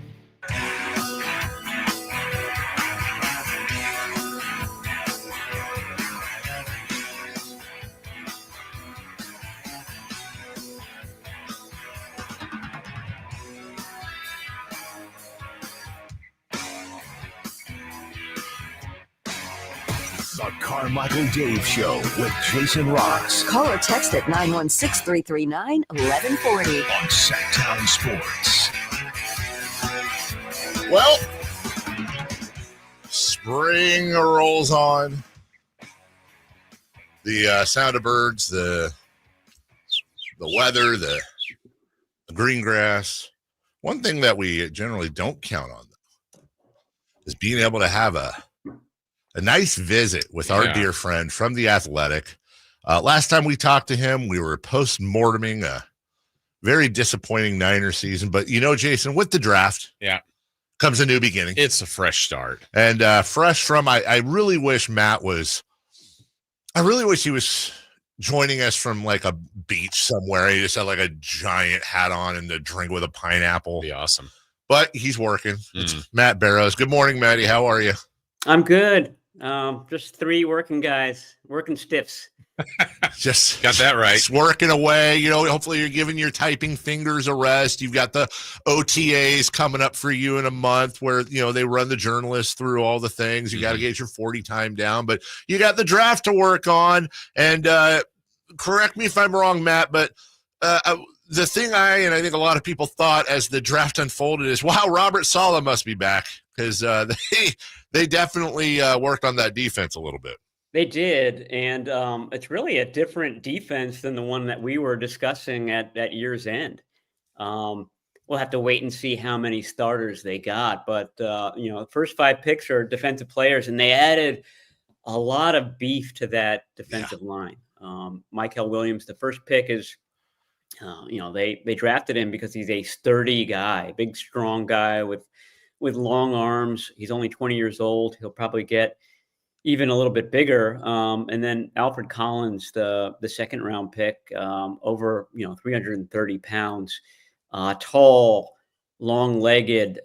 They lost that length when Eric Armstead and DeForest Buckner left, even Jabon Kinlaw a little bit. And that's something that John Lynch talked about. It's just trying to get some size back into the middle of that line. And then the guy that ended up being one of my favorite picks was their 4th rounder, CJ West. Doesn't have length, but he's a real kind of disruptor in the middle. He compares very well to DJ Jones, who was a day 3 pick by the 49ers back in, I guess it was 2019. And just somebody who's going to go in, maybe not get a lot of sacks. Sorry. Oh, I almost had a Dave choking incident. Yes. Let's go. But he's gonna muck up the backfield, and the idea is that you get guys like that coming up the middle, and then you have Nick Bosa and Mykel Williams kind of finishing them off. So that's the overall plan for that unit. How soon it will all come together, we'll have to see. But I think it was a good sort of reset for that defensive line. Matt, was that the design from the get-go, was like, hey, we've got to attack the defense, or is it kind of the way the draft just fell in front of them? Well, I think that they saw the draft, several months out and said, okay, this draft is deep on defensive tackles and defensive ends. So I think that influenced what their free agency plan was going to be. They felt reassured that no matter how the draft unfolded, that, okay, we're going to come out of this draft with, 2 or 3 decent defensive linemen. And Kyle Shanahan admitted to being a little bit nervous about that because they were threadbare going into Thursday. And so you never know exactly what's going to happen, but I think that they're pretty happy about who they got. I know that they're happy about the first round pick.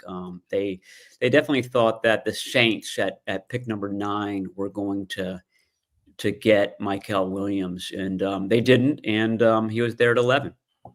So we'll get back to the defense in a second. Jordan Watkins, wide receiver, Ole Miss. Jordan James, Running back, Oregon, couple of Jordans there. Those were the two offensive picks, I believe. I know with McCaffrey coming back, Isaac Guerrero hopefully being a little more durable. They're kind of getting that backfield depth, and then hopefully Ricky Pearsall gets a full season. But with the loss of Deebo Samuel, how do you see those picks working out? Well, Watkins is sub 4.4 guy, so another fast guy. To me, he compares to kind of Pearsall and Brandon Ayuk. I mean, he's not a first round pick like they were, but sort of has that skill set. Good on the crossers, and that's what the bread and butter of Kyle Shanahan's offense is. He doesn't have to adjust his speed. He makes those catches seem easy, and he's got 4.37 speed. So the idea is that you get him in space like that, and if he has a step on the defender, I mean, he could turn one of those crossers into a really big gain. I think he had something like 5 plays of 60 yards or more for Ole Miss last year, which was the most in college football. So you see that big playability with him. Kyle Shanahan's very particular about the types of wide receivers he likes.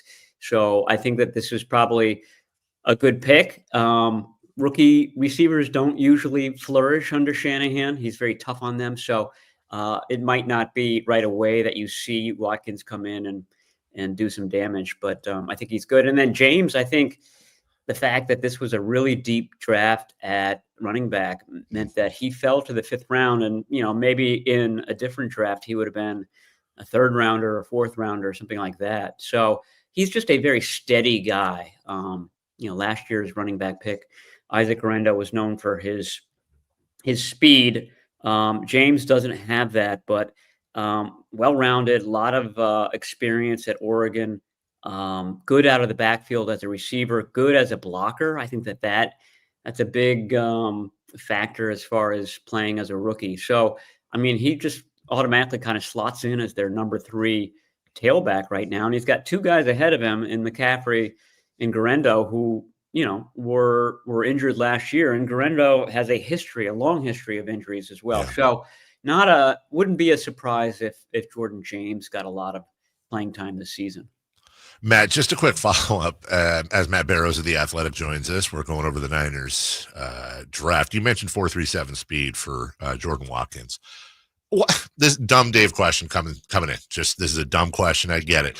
Why don't they have them in full gear when they do these? I've always wondered in the combine. Like, I get that he has 4.37 speed. That's probably not 4.37 with a helmet, shoulder pads, and everything else. Why, if nobody's running around there in a t-shirt and stretch pants when they're playing a game? I gotta think some guys are faster in gear than not, depending on their build and all that stuff. So why aren't they doing everything in gear?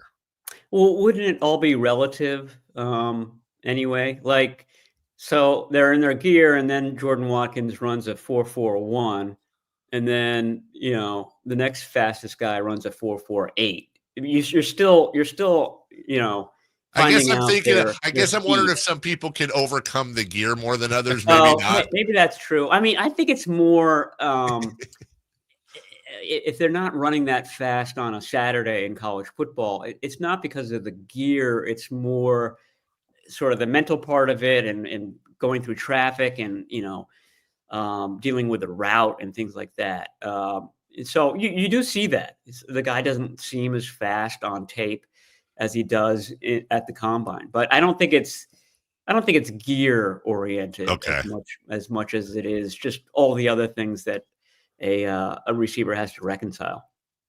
Matt Barrows joining us from The Athletic. Matt, I know you've told us over the years that Kyle Shanahan doesn't seem to put a lot of emphasis himself on special teams, yet I feel like John Lynch may, drafting Moody before. The last pick is Junior Bergen. I saw him at Montana. He was a great kick returner, punt returner, also a receiver. Is that where you see Bergen kind of helping this team as kind of that return guy they've been missing? Yeah, for sure. And that's what John Lynch and Shanahan said afterwards. They're looking at him primarily as a return guy. We should be asking you questions about him because there's, if you didn't watch Montana football, there's just not a lot of kind of YouTube clips available of him. But it is an interesting pick because, that's why they drafted Jacob Cowing last year in the 4th round to be their punt returner. And I thought he did a good job as a rookie. And certainly didn't have a lot of mistakes, maybe not a lot of wow plays, but so they sort of have doubled up at that position. It sort of calls into question what Cowing's role is going to be. And it may be that they see Cowing having a much bigger role on offense, and they don't want him to be the punt returner anymore. But your guy at Montana, I can't remember, is it 6 or 8 career punt returns for touchdowns? Either way, that's a huge number, and it's certainly what attracted the 49ers.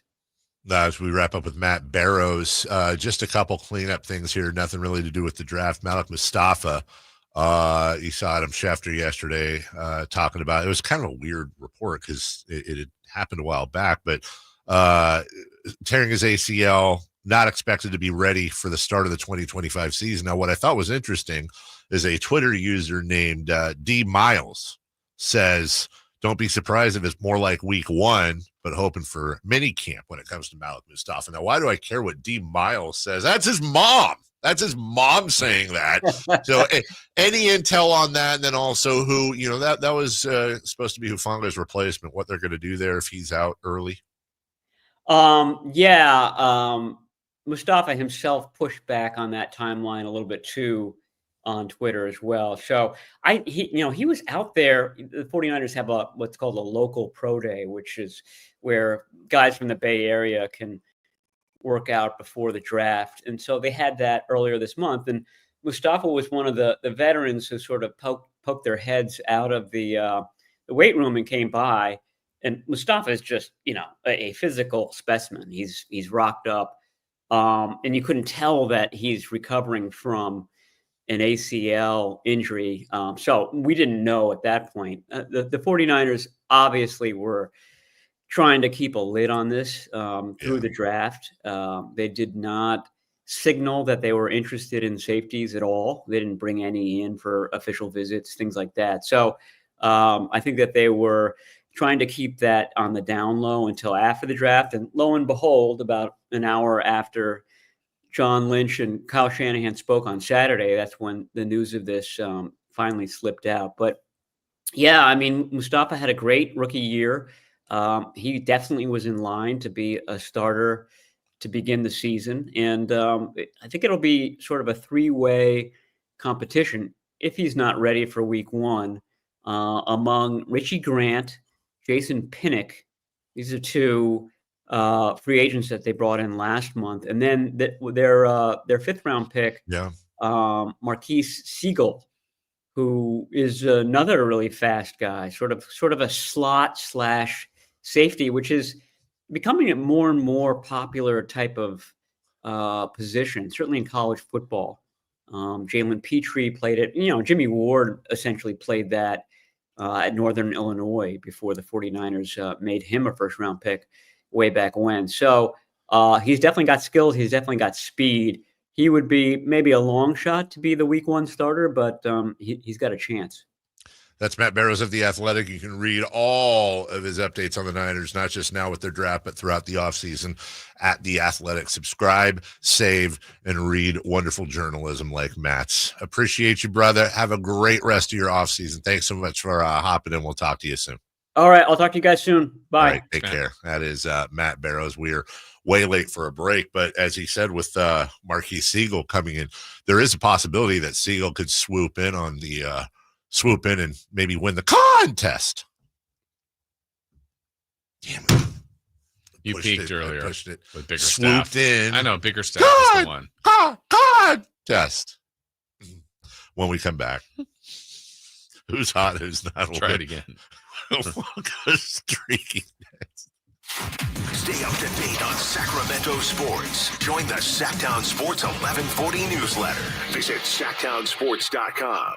Welcome to the NBA playoffs. The moment we've all been waiting for is here. The fans It's now on the edge of their seats. It's time to stay locked in to every single moment.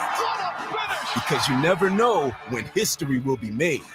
When it's win or go home, every moment matters. So don't miss a thing.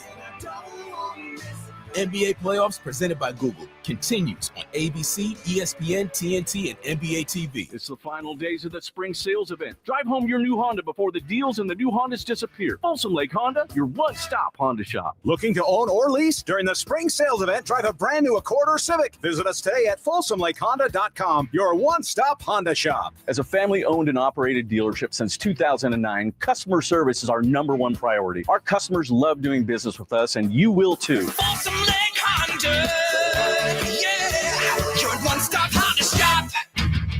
Disturbed live. Oh, get up, come on, get down with The 25th anniversary of the 5-time platinum album, The Sickness. 2 sets, 1 show, The Sickness in its entirety, and greatest hits with special guests, Daughtry, and Nothing More. Friday, May 9th, Golden One Center. Tickets are on sale now at Ticketmaster.com. Disturbed live. Thy ticket, Lady Jennifer of Cooge. Well, many thanks, good sir. Hereeth my Discover card.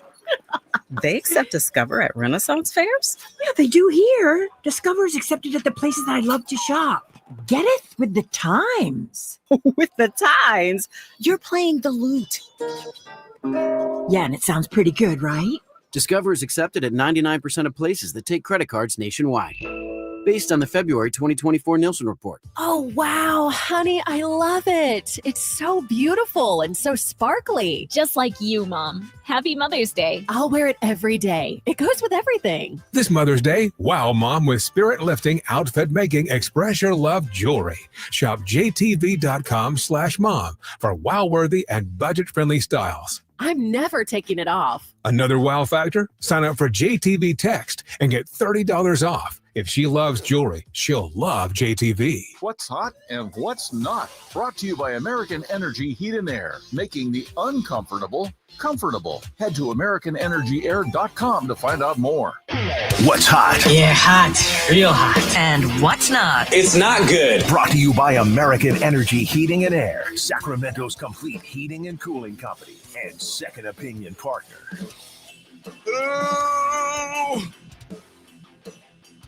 It's hot. Yeah. Anthony Edwards. Oh, Tony E. In the fourth quarter of the Timberwolves win over the Lakers. How fourth was it?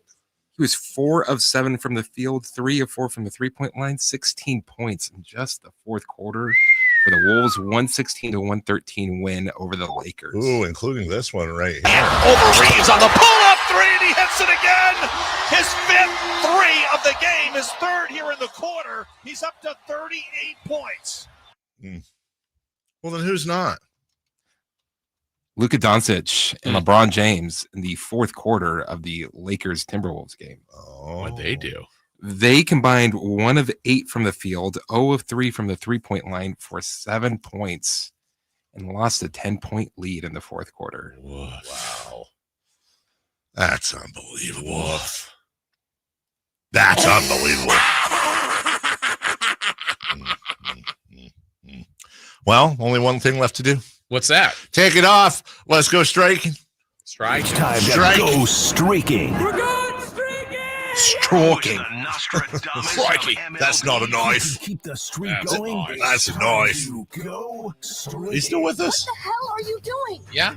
Streaking. Not with certainty, but I'm going to say yes. Was it Paul Walter Hauser? Oh, come on. Who was Crocodile Dundee? Hogan? Paul Hogan. Thank you. Hey, Paul Hogan.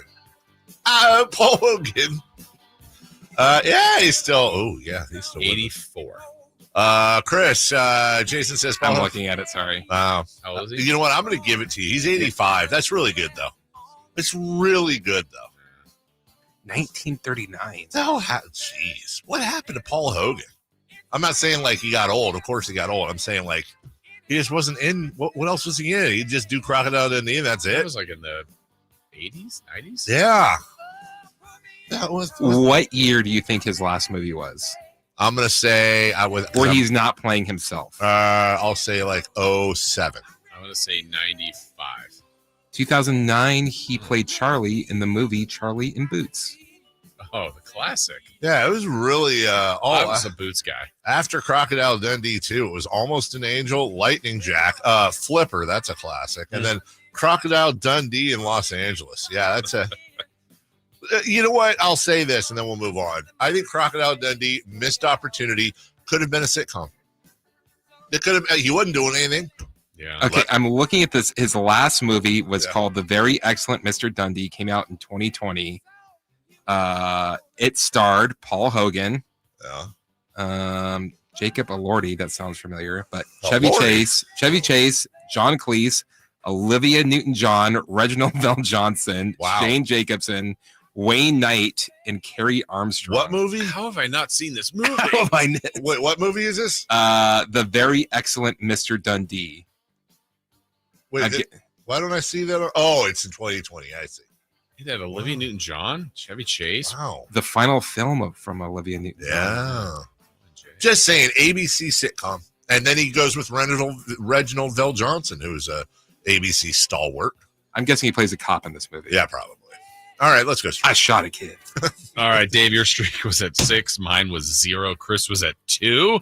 Dave, you took Fernando Tatis Jr. I did. On Friday. He went 2 for 4. Yeah, I did. So you are now at 7. It's getting serious. Games. It's getting serious. I was at 0, and I turned my pick over to Mason Miller. You did. The closer of the A's. He said, what are you doing? Pick Jacob Wilson. Guy puts the bat on the ball. Did he screw you? No. What? 3 for 4 with a homer and 2 RBI. Nice work, Mason. Nice work. So now at 1. And Chris took Aaron Judge. Nice. Aaron Judge was up 4 times. Aaron Judge got 1 hit. We're all just... So 7 for Dave, 1 for me, 3 for Chris. New day today. Not as many games. No. Let's see. Give me... No repeat picks. Give me... Today is going to be a great Oscar Hernandez. Teoscar. Not T-Oscar. Teoscar, the Grouch. Hernandez of the Hernandezes. I'm going to take baseball's leading hitter. That's right. Aaron Judge. Oh, AJ. Over 400 on the season. Chris? I'm going to take Paul Goldschmidt. Oh, Yankee. Oh. Okay. He took a Yankee. What? Took a Yankee. Oh, a Yankee. We'll take a break when we come back. NBA playoffs rolling. What? We'll talk about that. And then we'll do a postmortem on Memphis before you and I go play golf. Hey, we'll get to all that right after this. On the move? Got somewhere to be? Take Sacramento Kings basketball with you. The Sacktown Sports app will let you stay connected to your passion. Never miss a moment of Sacramento Kings basketball with the Sacktown Sports app. Some people just know they could save hundreds on car insurance by checking Allstate first. Like to check for your wallet first before hitting the drive-thru. $6. Sorry, forgot my wallet. I have change, though. Here's 40 cents, another 40. Ooh, a bicentennial. What's that? Oh, gosh. Checking first is smart. So check Allstate first for a quote that could save you hundreds. You're in good hands with Allstate. Savings vary. Subject to terms, conditions, and availability. Allstate Fire and Casualty Insurance Company and Affiliates, Northbrook, Illinois. This is the story of the one who, as a maintenance specialist for a historic high-rise, knows that vintage charm historically needs constant attention. Which is why when it's time to upgrade turn-of-the-century mechanicals, they turn to Grainger. With easy access to 1 million+ products and the scale to deliver when and where you need them. The right tools and supplies are never far away. So the one can keep that vintage building running like new. Call, click Grainger.com, or just stop by. Grainger, for the ones who get it done.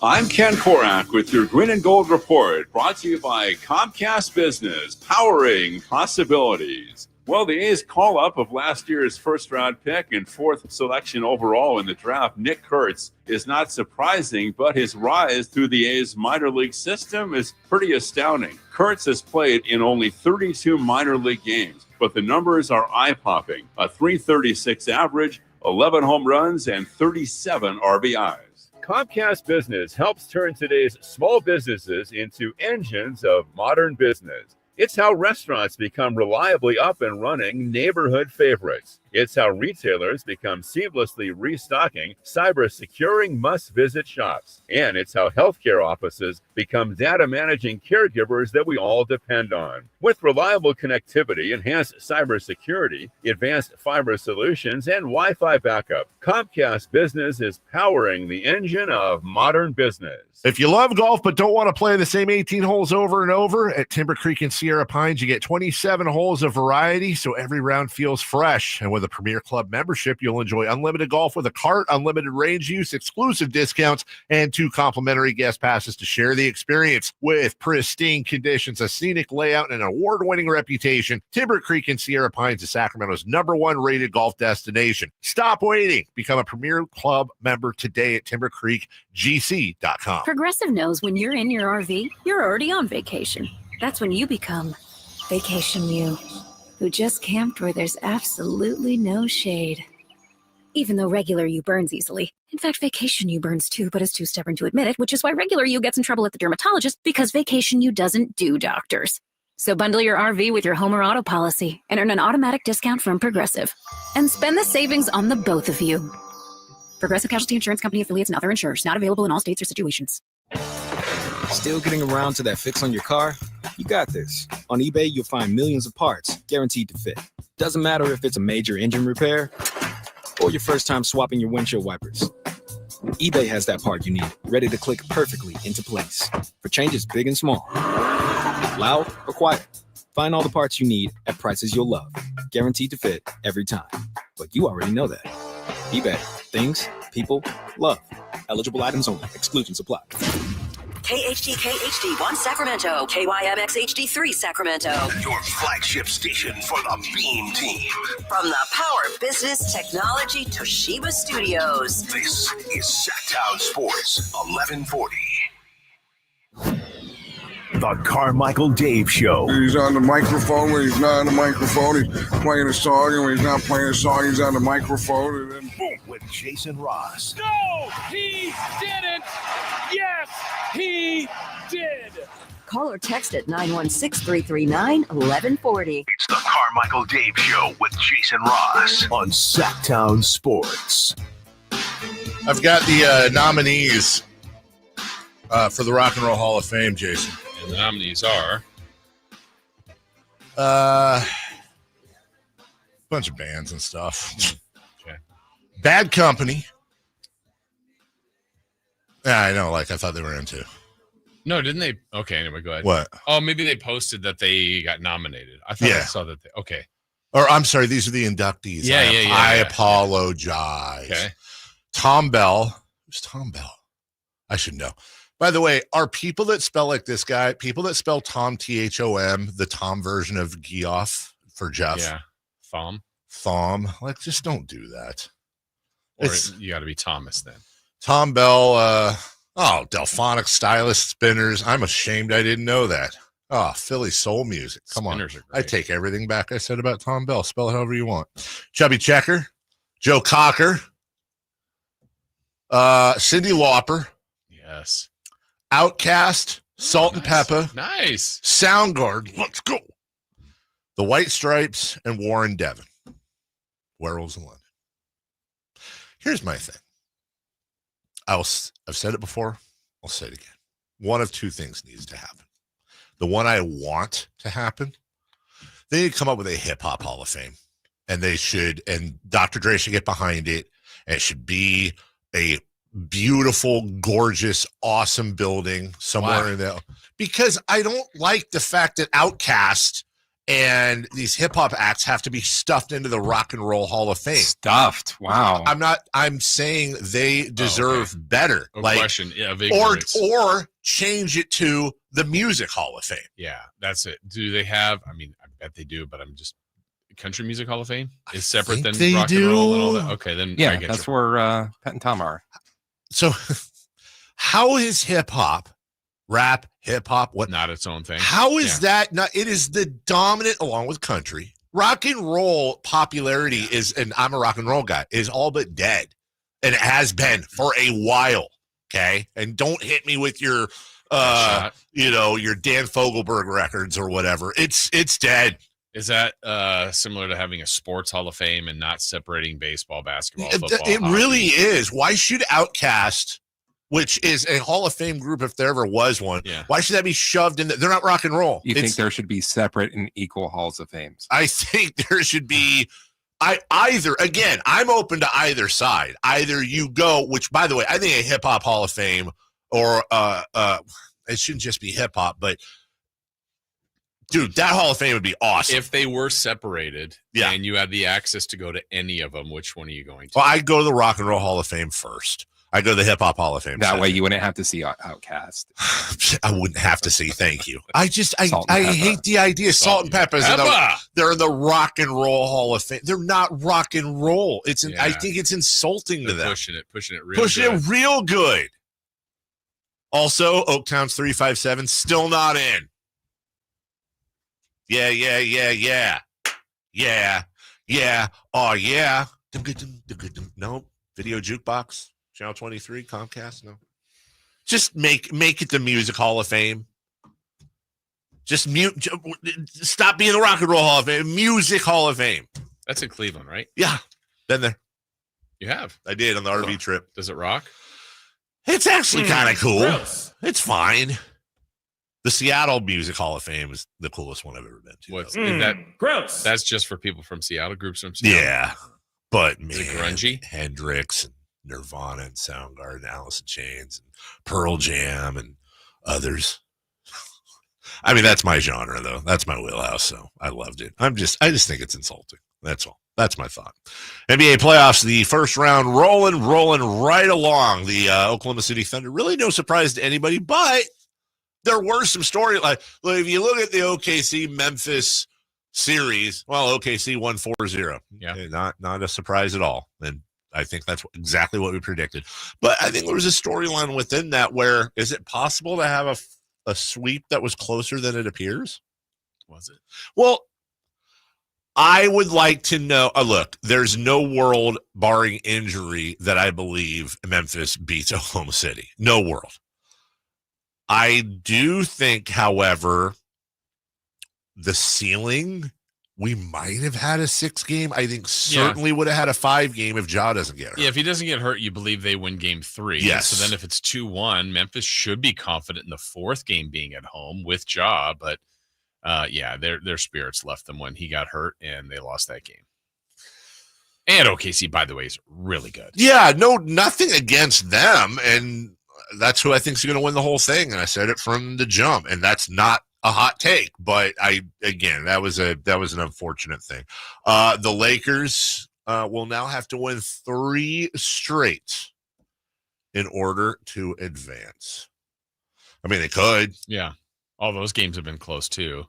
I don't look at Minnesota as being, that game again, the last, what was that, 2 minutes, 3 minutes had, it looked like Minnesota had it. Then the Lakers had the lead. I'm like, wow, this is going to be a nice win for them. And then Minnesota finished strong at the end. So that's an even series. It's just now the Lakers are in trouble. They're down 3-1. And, I can already see it. They'll probably lose this sucker in 5 or 6.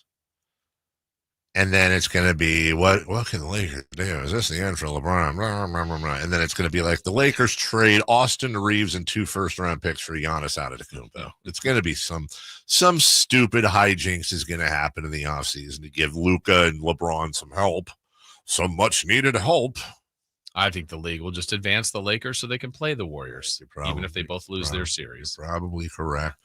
That buzzer beater Aaron Gordon had, again, that MVP pass from Jokic to Gordon for the big buzzer beater.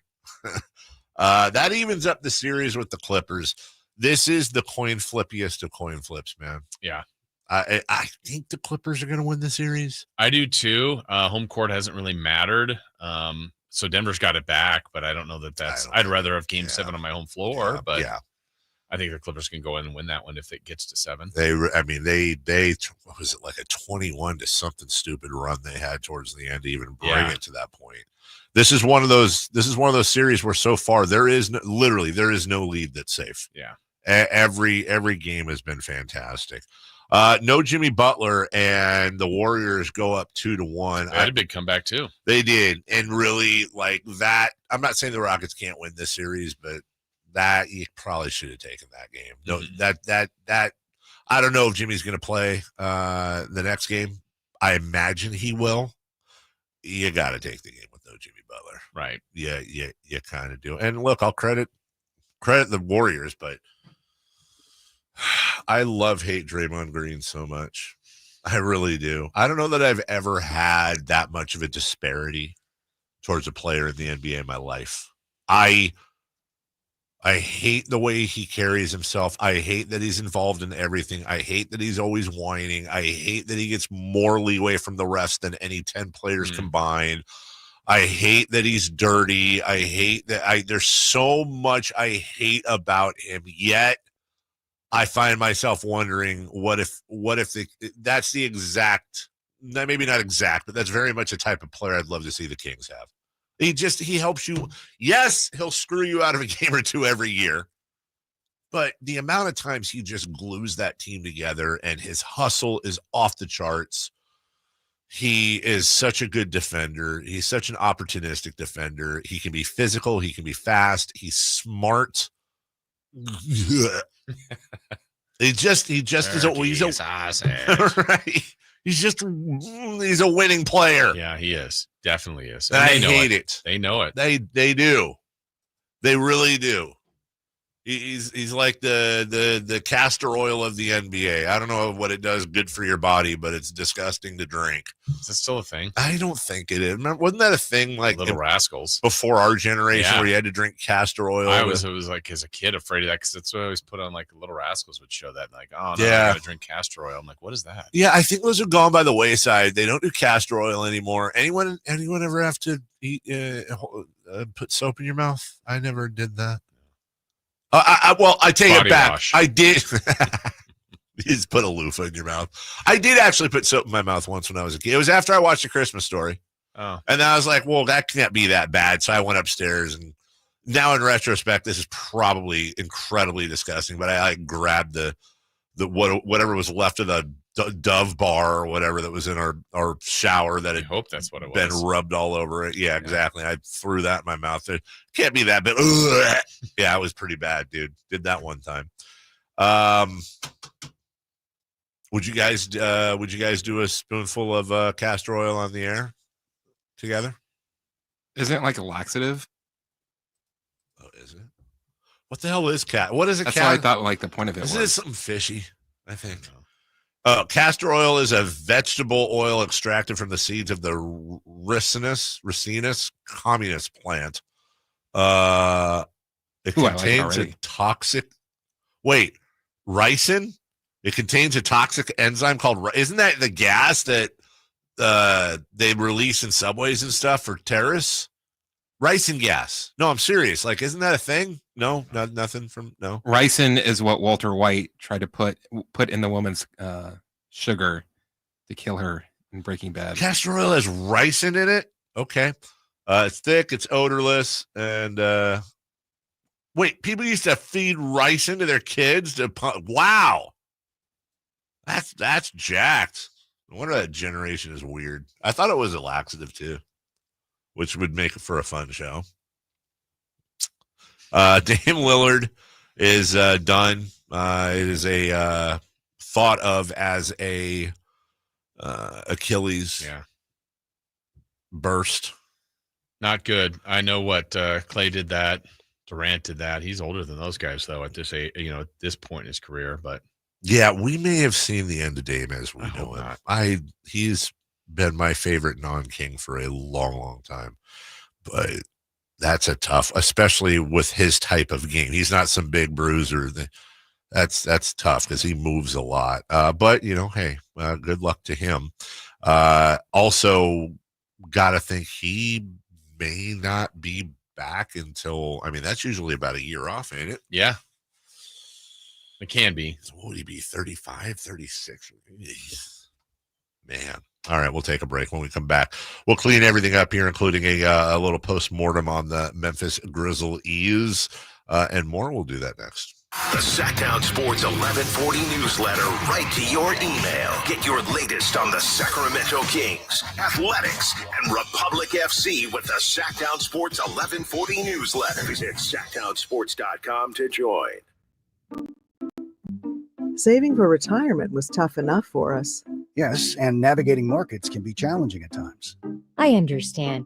That's why at Fisher Investments, we take a disciplined approach with your investments. Tell us more about that. We take an active approach to money management, positioning your portfolio for opportunities we see ahead. So all your clients get the same portfolio? No, we tailor your portfolio to your individual goals and needs. What about communication? We don't like being left in the dark. We check in regularly to keep you informed on the markets and your portfolio. Which means you'll help us stay on track. Yes, our goal is your comfortable retirement. And as a fiduciary, we always put your interests first because we do better when you do better. At Fisher Investments, we're clearly different. Learn more at FisherInvestments.com. Investing in securities involves the risk of loss.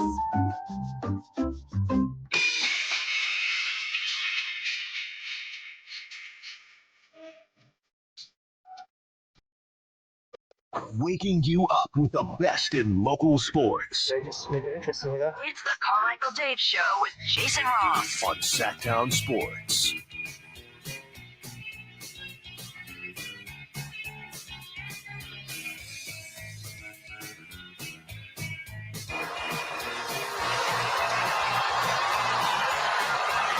Ramos is 1 for 2.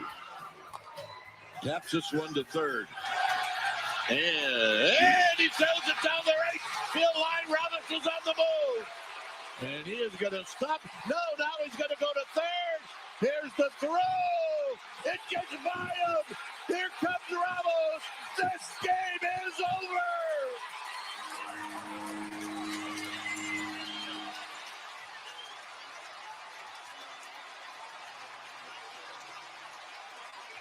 The Giants win the game on a Little League home run. Tell me you've seen that one before. Well, not since my oldest son was 10 years old. Cricket Guy on the call. God, I know I'm biased. I'm biased as a Giants fan, but they're great. I love Dwayne Kuiper. Yeah. I love Cricket Guy, but they are a blast. Giants win. A's also with the big boy walk-off as well. And they are in action tonight in Texas. He's a big boy. Looking to revisit that series. Yeah. I know we're going to have Mason Miller coming on in a moment. Replay from what we did last week. It was so cool being there on Friday. His entrance again. Lights out. And then his song and the lights go on So back awesome. on. And finally gave up runs, though. He hadn't given up a run all season. Yeah, I saw a couple of tweets about that. Yeah. They're saying hadn't given up any runs this year. Comes on the show. Hey, still got the save. So does that count as is the save show karma or is it bad karma? Because I don't know. I'm going with good karma. Well, either way, if you're listening right now, we love bribing you for listening. We appreciate that. So we've got a pair of 3-day passes to the Monterey Sports Car Championship at the WeatherTech Raceway, Laguna Seca, May 9th to 11th. What are these cars, you ask? Well, they're the most technologically advanced sports cars in the world. That'd be funny. They're all auto drive. The IMSA or IMSA WeatherTech Sports Car Championship in Monterey showcases its top classes, familiar names, and teams where fans of all ages can see, hear, and feel the action. Hit up the Folsom Lake Honda hotline right now. Lucky caller number 2 will score our pair of not just 1 day, not 2 day, 3-day passes to this incredible event happening May 9th through 11th. This will show you how into racing I am. Do they have do they have electric car races yet? I feel like they kind of they have to, but here's the thing. If there were electric car races, like, isn't half the fun? Like, I know with my dad and all these NASCAR fans, they love the whole crank it up and you turn it up. It's yeah, with an electric car, just be There's a movie with Casey Affleck, John Belushi. Not Jim Belushi. Wow. And Halle Berry called Race to the Sun. That's about a solar car racing event. Okay. I mean, look, I can live with that. You saw that? Yes. Have you seen the sequel, Race the Daughter? It's no. Memphis. They done. Well, what do we do about Memphis, Jason? Is that an attractive coaching gig right there? Well, at this point, isn't it have to be the guy that replaced Taylor Jenkins with? I mean, you do that with 9-10 games left, and that's someone you're excited to have be your next coach. I know they didn't finish the season very well and certainly out in 4 games. I don't know if that's his dress rehearsal, but I got to believe that's the direction they're going. That's funny. I was thinking the opposite, but then again, I'm in soccer mode, so they do that all the time. They'll have a caretaker manager come in to hopefully boost them. Oh, so you thought that was just a quick dress rehearsal time. I don't know. It could be, I don't know. Well, I mean, getting launched in the first round and swept. But you also ran into a buzzsaw and John Morant got hurt. I don't know.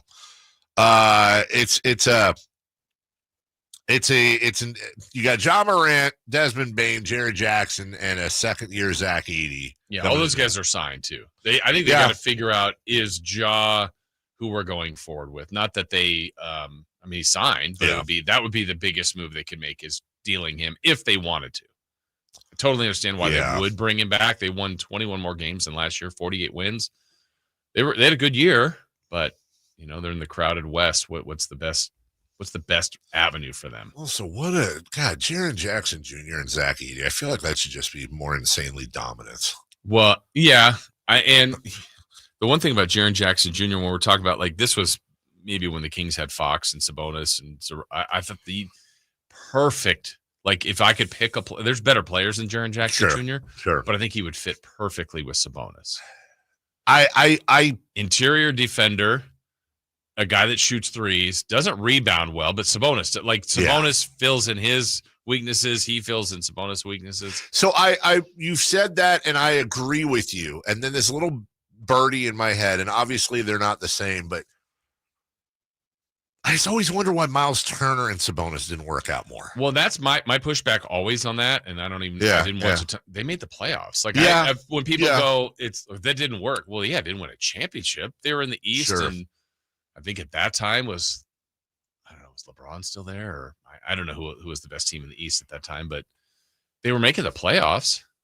Yeah, I mean, that is true. Sabonis was still early enough in his career. And, Miles Turner can block shots, he can defend interior, he can hit the three. Work. Yeah.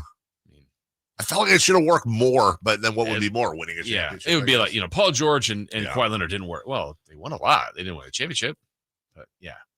As you said, the Grizzlies won 21 more games than they did last year. They add in Zach Edey, who I think is going to be, I don't think he's going to be a special player, but he's only going to get better. He's 7'4", some say 7'5", 305.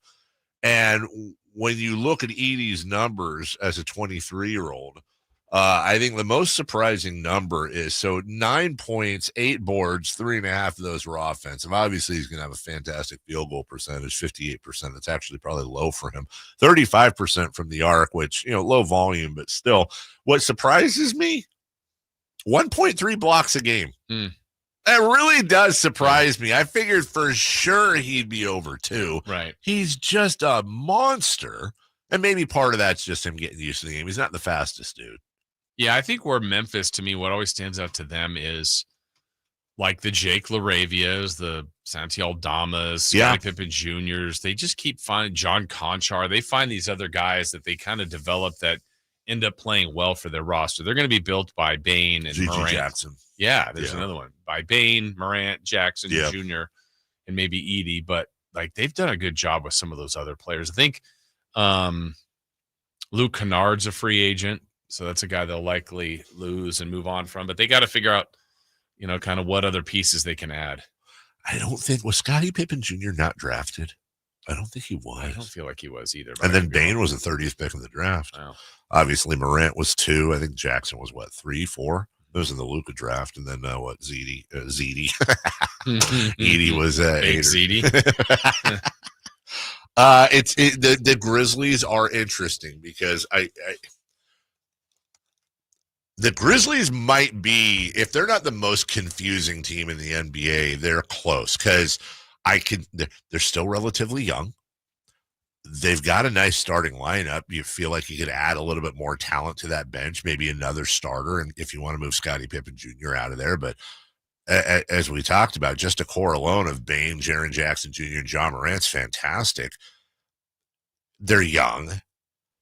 Is this a title-winning ceiling? Is this a team that's just going to motor? I say just, Kings fans love it, but motor along somewhere between the 3 seed and the 7 seed in that area? Yeah, they're weird in the sense, like you said, the year the Kings were the 3 seed, they were the 2, but they lost in the first round of the Lakers. Yeah. So then last year they were injured and fell outside the top 10. This year, at one point, they were back up to number 2. Yep. They finish in the 8-9, the 7-8 play-in game, finishes an 8 seed. And again, it doesn't feel like they're going up. I don't know that I feel like they're going down. Sure. I just feel like what other level can they get to? And maybe it's bringing him back with another year and more experience, but the coaching change was bizarre to me. Yeah. And they got to figure out what they want to do. Well, we got to figure out what we want to do, Jason. Yeah. You want to play some golf? I would do. Okay.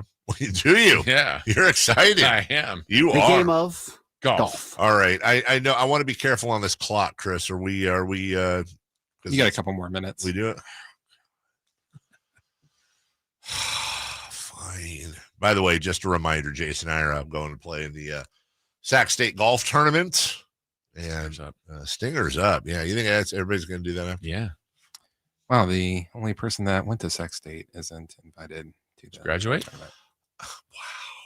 Did you go? I think Chris and I both equally graduated from Sac State. Yeah. Yeah. Also, you don't play golf. I'm a fan of Sac State. Well, what are you going to do? Go out there and cheer? Yeah. Maybe. I don't think he would cheer you and I on. No, I would be heckle. Are you Jekyll kidding? over I'd there. be the biggest fans of you guys. You'd heckle the hell out. You'd be one of them guys. Why would I heckle you guys? Because you're you. You'd just be there at the tee, just trying to get us to laugh. I would, once you guys did something good, I would trash talk the other people. We're a team. Here's that. Like, who else is there? Who else would that way you would know that? I'm not sure. Yeah, I don't have any idea. Yeah. Chris is out there with sound Hey, effects. coach, don't think we want this defensive coordinator. They can't even handle Dave's drive. Oh, God.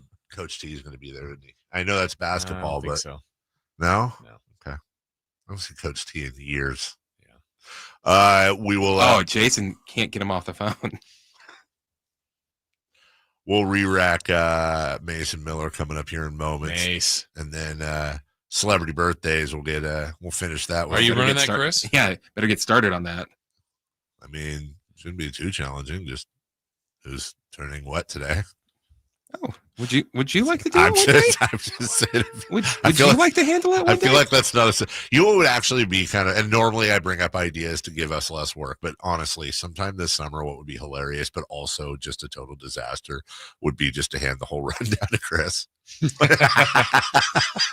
You would not like that. But it has to be stuff we know. It can't be all like, which heel was the greatest heel in AEW, or it can't be. It's got to be like stuff. MJF. That's easy. It's gotta not be even like a discussion. How did you feel? Was it Cody Rhodes?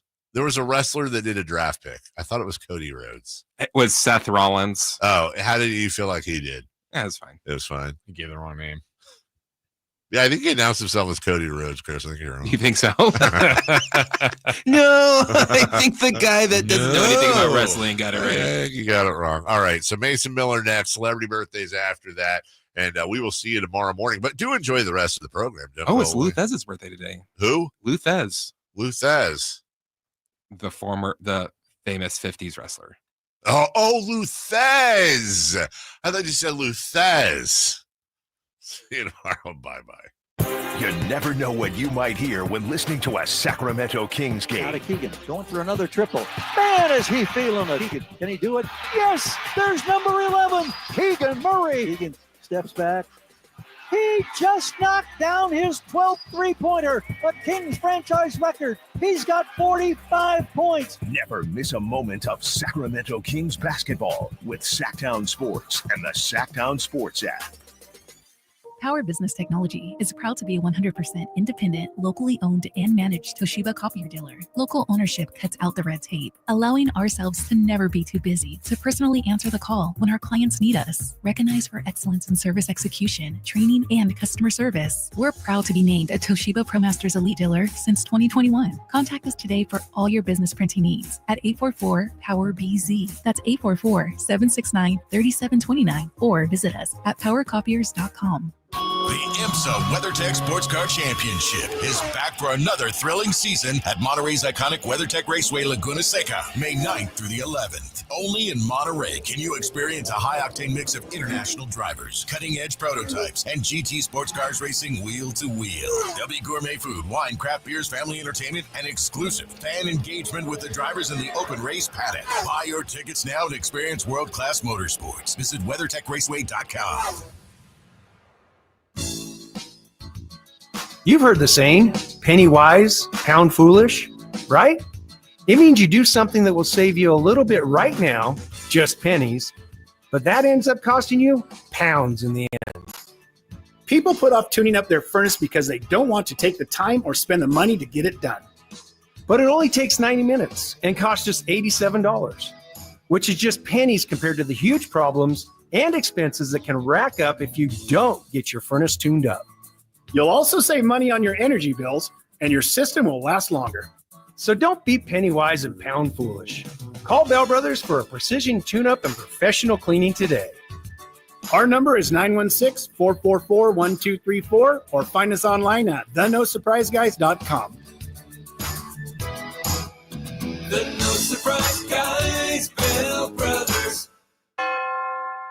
Golf to Go is brought to you by the Hagen Oaks Golf Super Shop. Here's Frank LaRosa. You've probably heard the word, but do you know what a stimp meter is and how it works? Invented by Edward Stimpson in the 1930s, a stimp meter is a device used to measure the speed of putting surfaces. His version was made of wood and was simply a chute on which a golf ball would roll onto the green. Roderick Easdale writes in Golf Magazine, today's stimp meters are made of aluminum. They're 36 inches long and have a V-shaped chute down which the ball can roll. It has two notches on which the ball rests. After a flat area of the green is selected, a golf ball is placed in the notch and the end is slowly lifted until the ball rolls down the chute and across the green. The average of three distances becomes one of the measurements.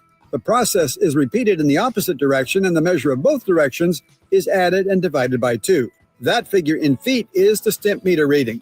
Most courses average 9 or 10 on stimp meter, which is neither too fast or too slow, just right for most recreational players. That's your Golf to Go. I'm Frank LaRosa.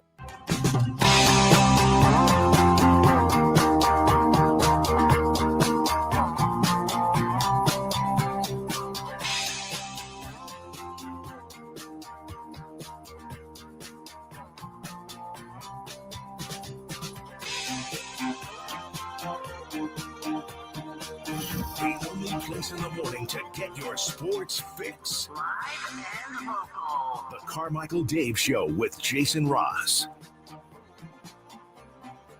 Trent, that is the song. Jason. Yes. The Athletics are playing here in Sacramento. And I'm just going to call him the best closer in baseball because let's do it. And he is joining us today. You just heard his theme song. It's Mason Miller. Mason, it's Dave, it's Jason. Really appreciate you joining us on the morning of a game day. How are you? Doing well, fellas.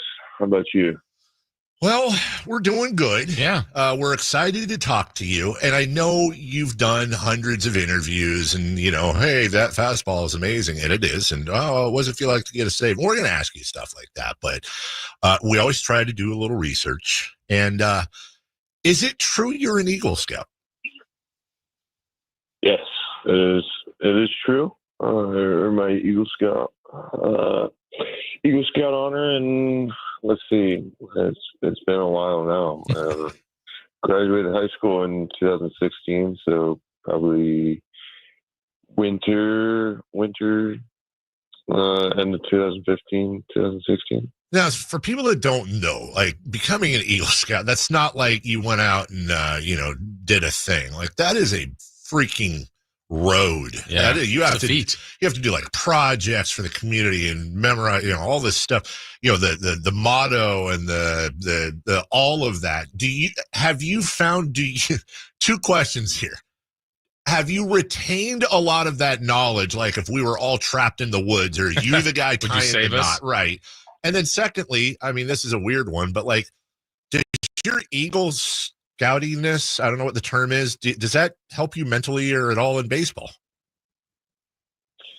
I think that it is a long road, like you said, and you learn a lot along the way. I wasn't necessarily the biggest outdoorsman. I think I have more knowledge than the average guy, but I wasn't as into it as some of the other guys were. But it's a time in life that you learn a lot about yourself, kind of regardless of what you're involved in. Usually your activities and your passions and all that stuff shape you. I think the biggest thing I gleaned from it was just my care for service and wanting to be involved in the community, and platform that I'm on now, I'm able to do that, especially with kids with type 1 diabetes. So I would say that my aptitude to serve and care for people that I'm able to reach, I think a lot of that can be attributed to my time in Scouts. That's awesome. That's great to hear. So by the way, I was a wee below Jason. So I don't know if you. I don't think that compares. I was a wee below. You're way below. Not wee below. Way below. That's how far I made it. Mason made it a little bit further. Yeah. Mason, I was thinking about last night. When a walk-off happens, we see the natural part of everybody running out, celebrating Jacob Wilson game-winning hit. You were preparing to warm up. How do you run from the bullpen? Like, where do you celebrate in that mix? We celebrated as a bullpen. I kind of want to run onto the field. I think that's the biggest thing I miss about being in the dugout and starting is being able to celebrate when the guys have a huge moment like that. But we can't wait to get to the clubhouse, and we get some in there. So it's cool. We're almost on an island down there watching, but we're rooting for the guys just as hard as the guys in the dugout. I know you've been asked a version of this a bunch, and we're in Sacramento. You're also not going to offend us.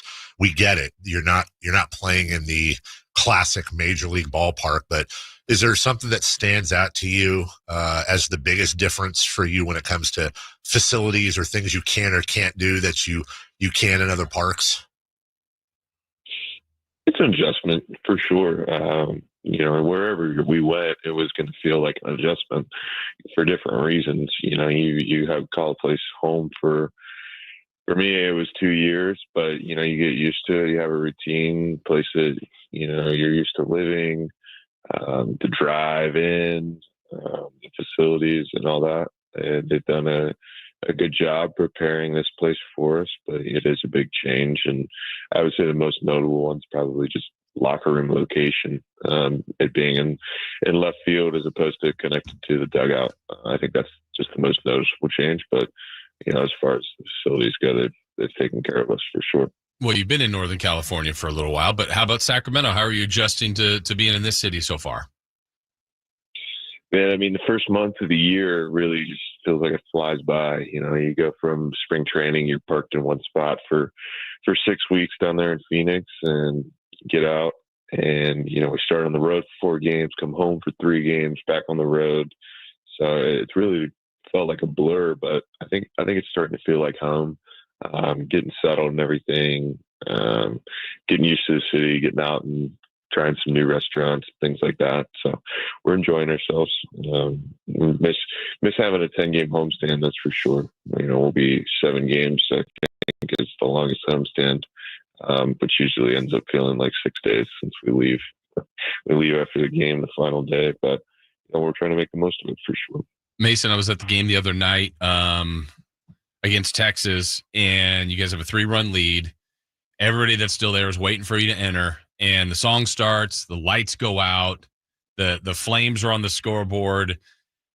I mean, as a fan watching that, it's awesome, but it's not for me. It's for you. Like, what is that feeling like, leaving the bullpen, taking the mound with just that kind of entrance, your song and the lights and just the whole display they do for you? Yeah, that honestly was the first full blown time doing it with the lights and everything. It's pretty awesome. I won't lie to you. I love getting in the game regardless. Even if it's on the road and I'm running in, the fans are, cheering for their guys. It's just that big moment that gets you excited, and to be able to do it, and get a little show when you come in, I think that juices you up a little bit more for sure. But just getting out to the mound and trying to get those last 3 outs that's my job, and that's really what I look forward to doing every time I get the opportunity. I want to drill deeper on that because I was already a fan of yours, but knowing that you got a Nickelback song because here's the thing: Nickelback, Creed, Coldplay, like the holy triad of bands that are like incredibly successful, but nobody wants to admit they like. I like all three of them. So how did it go about getting the song? And then did you ever even care that it was Nickelback? Are you a Nickelback guy? Is it just the song? I mean, give us a little more on that. Yeah. I'm not like a guy that bangs to all three necessarily, but we listened to some Creed in the locker room. We had a guy last year that was a big Creed guy, so we'd have it on. It's good pump up music, I think, and regardless of how people feel about it. I think to your point about a couple of days ago when I came into the game, the fans are excited. I think that's all a walkout song is really going to come down to is, does it get everybody pumped up and excited and jumping around or loud, or does it just kind of pass you by? So when I started, I had a slower paced song, and I went to the bullpen, and I knew I needed to add a little bit of speed and pump up to the music. So the song came from one of my buddies, a college catcher actually. But yeah, I like it. It's grown on me. I've never been a Nickelback hater or anything like that. I've never been, a guy that's ready to go to war with somebody over whether it's good or bad, I'll get you a mixtape. Don't worry. You came on the show. We should do something nice for you. That's right. Get you a Nickelback mixtape. It's a good band. What Mason has been your career highlights so far? You got a long way to go, but All-Star game last year, like what have been some of your career highlights so far? Yeah, certainly the All-Star game last year, really, really surreal experience being on the field with so many of the game's stars, plenty of which I grew up. I said grow up, but in high school, college was fans of. Then got the opportunity to share a field with a similar honor to them. But obviously the debut as well is a big one in a player's journey. You spend your time, whether it be in the minor leagues or college or just, at some point in your journey, unless you're a can't miss prospect, you have had some doubts or you have some people that, you tell them you're a minor league baseball player and you're working to be in the big leagues, and they say, yeah, okay, whatever you say. So to have that dream realized and to have that moment with your family, have them at the game, get the chance to perform on the biggest stage, I think that's a hard feeling to top on an individual level. And I think now that that's shifted just to kind of team aspirations and team goals, now that I've been doing it for a couple years, I think the group that we get to come to the field and work with every day that has been put together for us is really starting to come into its own, and that's exciting for us. So I'm hoping that we're able to have some team highlights that I can put into that memory bank of super memorable baseball experiences. Well, Mason, last one for me, and we appreciate you joining us. Mark Kotze ultimately has the belief in you to call on you to close out a game. I'm going to try to put my faith in you as well. We do a game on the show where we pick a player a day. If they get a hit, we have a hitting streak and we continue. Well, my streak got broken yesterday, and I said, I'm picking an A today. I'm just going to, but I'm going to ask Mason Miller. So from your lineup today, who do you feel best about? Who's going to get me a hit? And I'm going to go with whoever you say, and that's who I'm going to pick today. There you go. Just for my understanding, it's Sacramento Sports Show, but we don't usually pick the A's players to get hits. Oh, no. We do. I have. I had. We can pick anyone. I took Kurtz the other day in his debut. He got a hit in the first inning. Yep. Well, So, yeah. yeah. Yesterday, I'll say it. Gunnar Henderson ruined it for me for the Orioles. So I'm done with him. Ruined it. Yeah. You should stay with our guys. I think the safest bet's Jacob Wilson. Boom. Yeah. That's Jacob in. Wilson, friend of the show. Yeah, we had him last week. Walk off yesterday. Yep. Yeah. I'll go with it. Yeah. Big time. Well, brother, you can't argue with the average. He got his first walk out of the way. Right. Yeah, that's right. He didn't have a 3-ball count. The guy's going to be putting the ball in play, so you got to fight and champ. There we go. Oh, well, nobody puts the ball in play against you, dude. You're tearing it up. Keep doing it. Welcome to the city. Yes. We, do our best to make you feel at home. You ever need any restaurant recommendations, we're always here for you, and hopefully we talk to you later in the season, brother. Thank you. Awesome. Thank you, guys. All right. Thank you. That's Mason Miller. Yes. Good stuff. Eagle Scout, Mason. Yeah. Jacob Wilson. I feel good about that. I honestly feel thank good you, about Mason. that. Stay up to date on Sacramento sports. Join the Sacktown Sports 1140 newsletter. Visit sacktownsports.com. It's Carmichael Dave talking to you about my good friends at American Energy. You're in the Sacramento area. You know how the seasons work. They are a-changing right now. So American Energy wants to help you stay warm for the rest of the cold season, but help you stay cool during the warm season. Best way to do that, make sure your system is operating safely. So right now is the time to take advantage of half off a tune-up, $24.50. They cut that right in half, and if you want a diagnostic, guess what? You can't beat free. If it's free, it's me, and now it can be you. And also, it's the end of the season blowout. $4,000 off a new system plus any rebates. That $4,000, that's a direct drop from the sticker price. It's a great deal. Check them out at theaeway.com or an instant quote, or give them a call at 916-520-9990. That's 916-520-9990. Tell them your good buddy Carmichael Dave sent you. Call 916-520-9990 now. Thanks for calling Discover. This is Nia. Hi, Nia. It's Jennifer. Did you know that Discover automatically doubles all the cash back you've earned at the end of your first year? Yeah, I work here. Okay. I was just double checking. Get it? Because Discover automatically doubles all the cash back you've earned at the end of your first year? Oh, you get me, Nia. You could say that I double get you. I guess we've taken it too far. You earn, we match. Discover Cashback Match. See terms at discover.com/creditcard. Still getting around to that fix on your car? You got this. On eBay, you'll find millions of parts guaranteed to fit.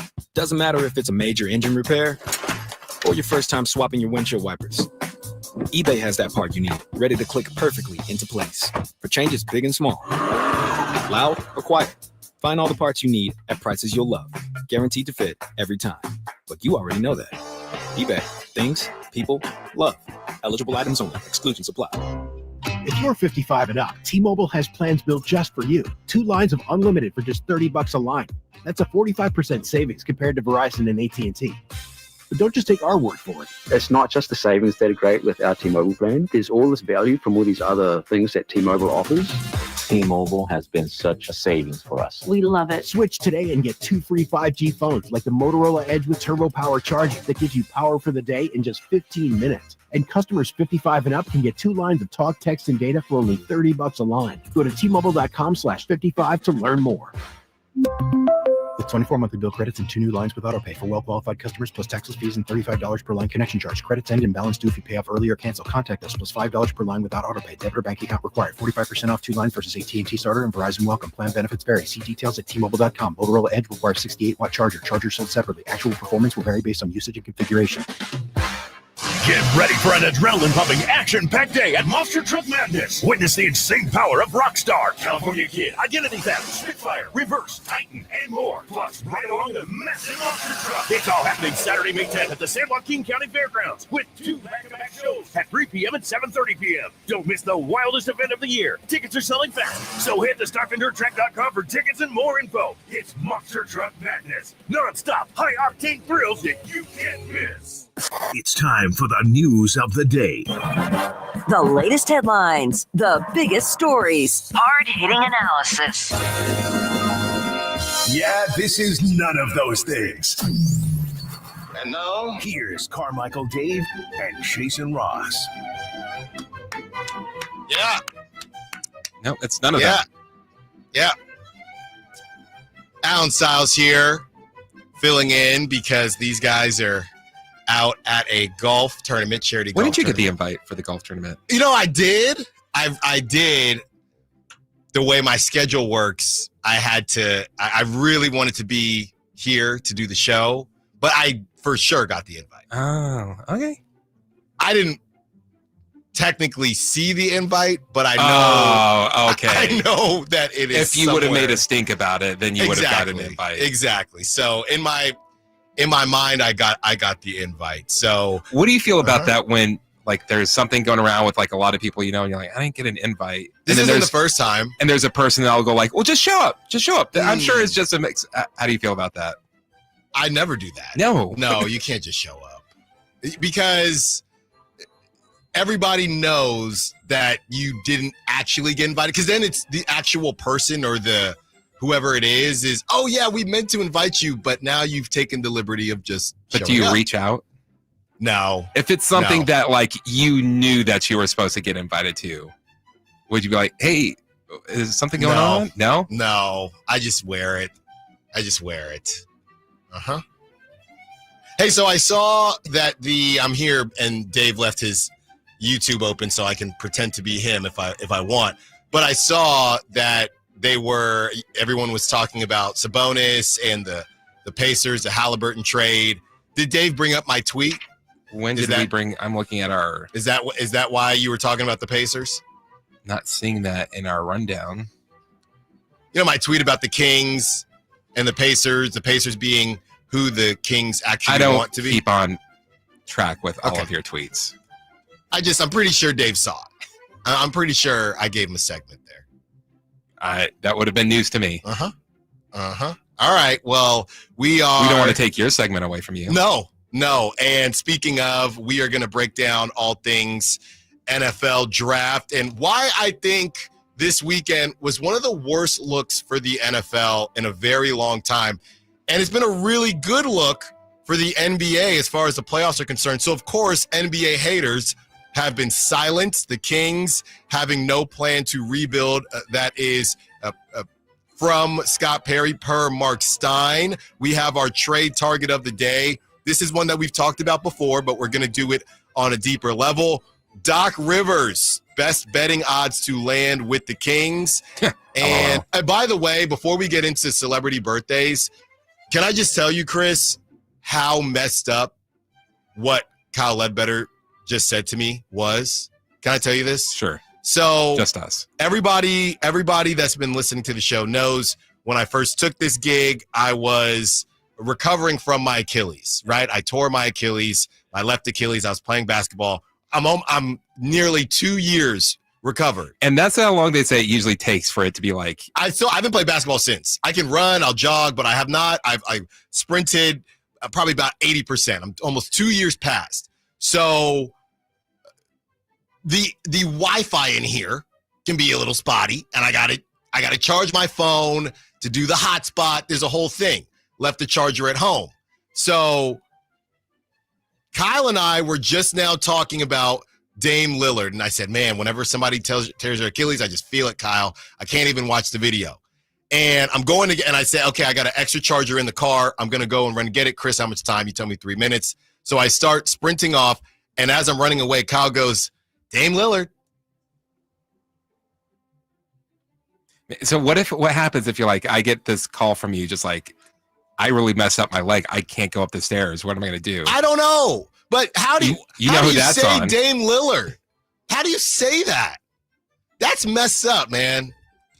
It would have been really funny if you had. No, there's nothing funny about it. No, hold on. There's nothing funny. I'm just kidding. All right, Chris. As we all know, birthdays are meant to be spent with family and friends, and nothing brings friends and family together better than crumble cookies. So I'm taking over for Jason. I guess it's going to be an Alan Stiles show competition. You versus Kyle. Got to make sure that he has not seen the ages that I've had for our celebrities here. Okay. First, we're going to start off with, in what year did the movie Bridesmaids come out on this day. Well, at least you can't win because you're not playing. I don't think I would have gotten this. I mean, I know the range is about 2010 to 2016. 2016 feels late. I'm going to say 2012. I'll say 2009. We have Alan, you're closer. 2011 is when Bridesmaids came out. Wow. Okay, happy birthday today to Jay Leno. Ah. That guy loves cars. He does. And falling down hills. Oh. I'm going to say Jay Leno. For each celebrity I come up with, I'm expecting Kyle to talk about how terribly injured that they got. Yeah. I mean, this is crazy now. I'm going to say Jay Leno, respectfully, 71. Every now and again, someone posts that they found the Jay Leno hill, and it's funny. I'm going to go 74. Kyle is closer. He is 75 years old today. Happy birthday, born in Carmichael, John Daly. The golfer John Daly. That guy likes colorful pants. Kyle and John Daly. Yeah. Yeah, same style. I've never thrown a golf club in a lake, though. John Daly, I mean, I don't know what his insides are, but his actual age. His what? He does not look like, when I saw how old he's like, whoa. Okay, well, now you give me a hint. What is he? 57? That's a pretty good guess. I'm going to say 58. Kyle is closer. 59 years old for John Daly. Yeah, looks good. Happy birthday to Too Short. What's my favorite word? He's been singing that song. That song has had about 4 different waves, and now it somehow was part of the Eagles Super Bowl run. Too Short, man, this is going to be crazy. I think Too Short is about 52. I think he's older than that. I'll go 56. Kyle is closer, 59. Him and John Daly are the same age. That song's like almost 40 I'm years going to lock old. myself in a room and just try to create a song that will pay me for the next 30 years. All right. I think we get maybe 1 or 2 more. Jessica Alba. Happy birthday to Jessica Alba. Invisible Woman. Idle Hands. Honey. Machete. Remember Honey? I do remember Honey. Great movie. Machete Kills. Yeah. Jessica Alba. See her at a Knicks game. Sin City. Yeah. I'm going to say there's no way she's in her 50s, right? I'm going to say, or is she? No. 48. 49. Yeah, I refuse. You guys are crazy. She's 44 years old today. Sorry. Last one, Matt Chapman, third baseman for the San Francisco Giants. 30. Now here's the hot corner. 31. Alan, you're closer, 32. There you go. It was 31 yesterday. Oh, you want me to close for you guys? I don't want to step on anybody's, Thank you to Matt Barrows. He was on earlier today. Make sure to go check that out on our YouTube page if you missed it. And up next, hey, Alan Stiles and the Alan Stiles Show. On the move? Got somewhere to be? Take Sacramento Kings basketball